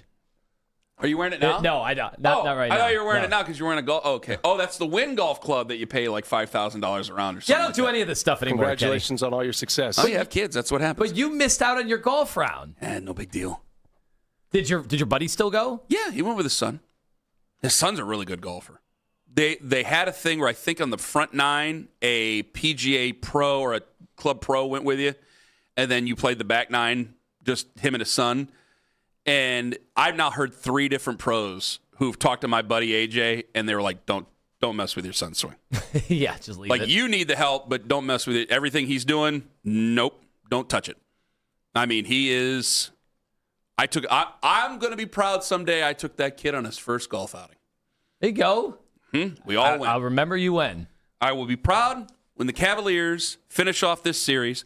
I'm proud of the Cavaliers. I'm proud that Donovan Mitchell was able to get it done. Are we in control of this series? No. There's only one thing stopping us, and that's tomorrow night. I don't think we're in control. And I know it's going to be easy to say 3-2, so you're in control of the series, but not winning on the road is a itch that needs to be scratched by this fan base. Kenny, I didn't really have belief after they won Game 3. And I know you'd be like, man, Lima, you are riding the wave of emotion like a fan. Like a fan, but what did I miss out on here? Well, I just hadn't seen the team play well. Like, they had won against Toronto. They'd won that series. They did not play well in that series. With the exception of, Game 7, right for the half and right after the half. And Schroeder in Game 5. When did they ever look like a legitimate, this team has a ceiling? Yesterday. Yesterday was the first time in the playoffs. So we've been playing for like a month already. Yesterday was the first time they looked like they had a real ceiling, not a limited one. One that you could realistically, I know the Knicks are playing amazing and you still got to get by the Pistons. But I think the Cavs have some answers for some of the stuff that the Knicks have gotten away with the last 2 rounds. It was the first time their superstar looked like a superstar. Heck yeah. That matters. I mean, it was Spider's world. It's Spider's world, and we're living in it. You know, he's a young man. There is a difference, and I bet the young Lima, who is obsessed with how young people think, it used to be for a different reason. Lima, who's obsessed with how young people think, I imagine people under 30 call him. Where's Joey? Where's Joey? Where's John? The John's, show's I think. over. Yeah, show's We're not over. doing all that. Ace and Gary, they don't have enough time together. Right. Oh, is John up there? Yeah, I'm here. John, do people you know call him Spider? That's what his Twitter name is, I think. No, but, that's not what the question was. No, I Yes would or never no? call Donovan Mitchell Spider. Your friends, would they call him Spider? No. Then I don't know what to make of it. You know why? And we're living in it. We're living in it, brother. It was a hell of a game. He scored 39 in the second half last night. Well, that's what a spider I think you're allowed does. to say it's his world and we're living in it. A spider weaves a web, you get trapped, and then you're in the spider's world. And that's exactly what happened yesterday to the Pistons. How do they get out of it? And once you get trapped in that web, and we're living in it. You got to see the movie. Eventually you die because it eats you. Kenny, I've referenced it before. You got to see the movie Krull. Krull. No, the spider is like the menace. I saw arachnophobia enough. We're good. It's Spider's world, and we're living in it. Audio courtesy NBC. Liam Neeson is in it. A young, strapping Liam Neeson. Nice. Excellent. Thanks to Danny Cunningham, host of Locked On Cavs. We're back in the series. He wants to say control. He wants to desperately. He couldn't do it today. We'll talk about it tomorrow. Tomorrow's Wednesday. For John, for Owen, for Jeff, for the slippery wizard Anthony Lima, I'm Ken Carman. Good to have you Wonderful back, to buddy. speak. Oh, God. Thank God I'm back. Have a wonderful day, my friends. Go Guards. Get another win. 2 games over 500. Here we go, baby. And making sure that you're not if they booing, win but today, you clap. get what I'm saying. Hey, sounds good. Where's your entourage now? Cool, I got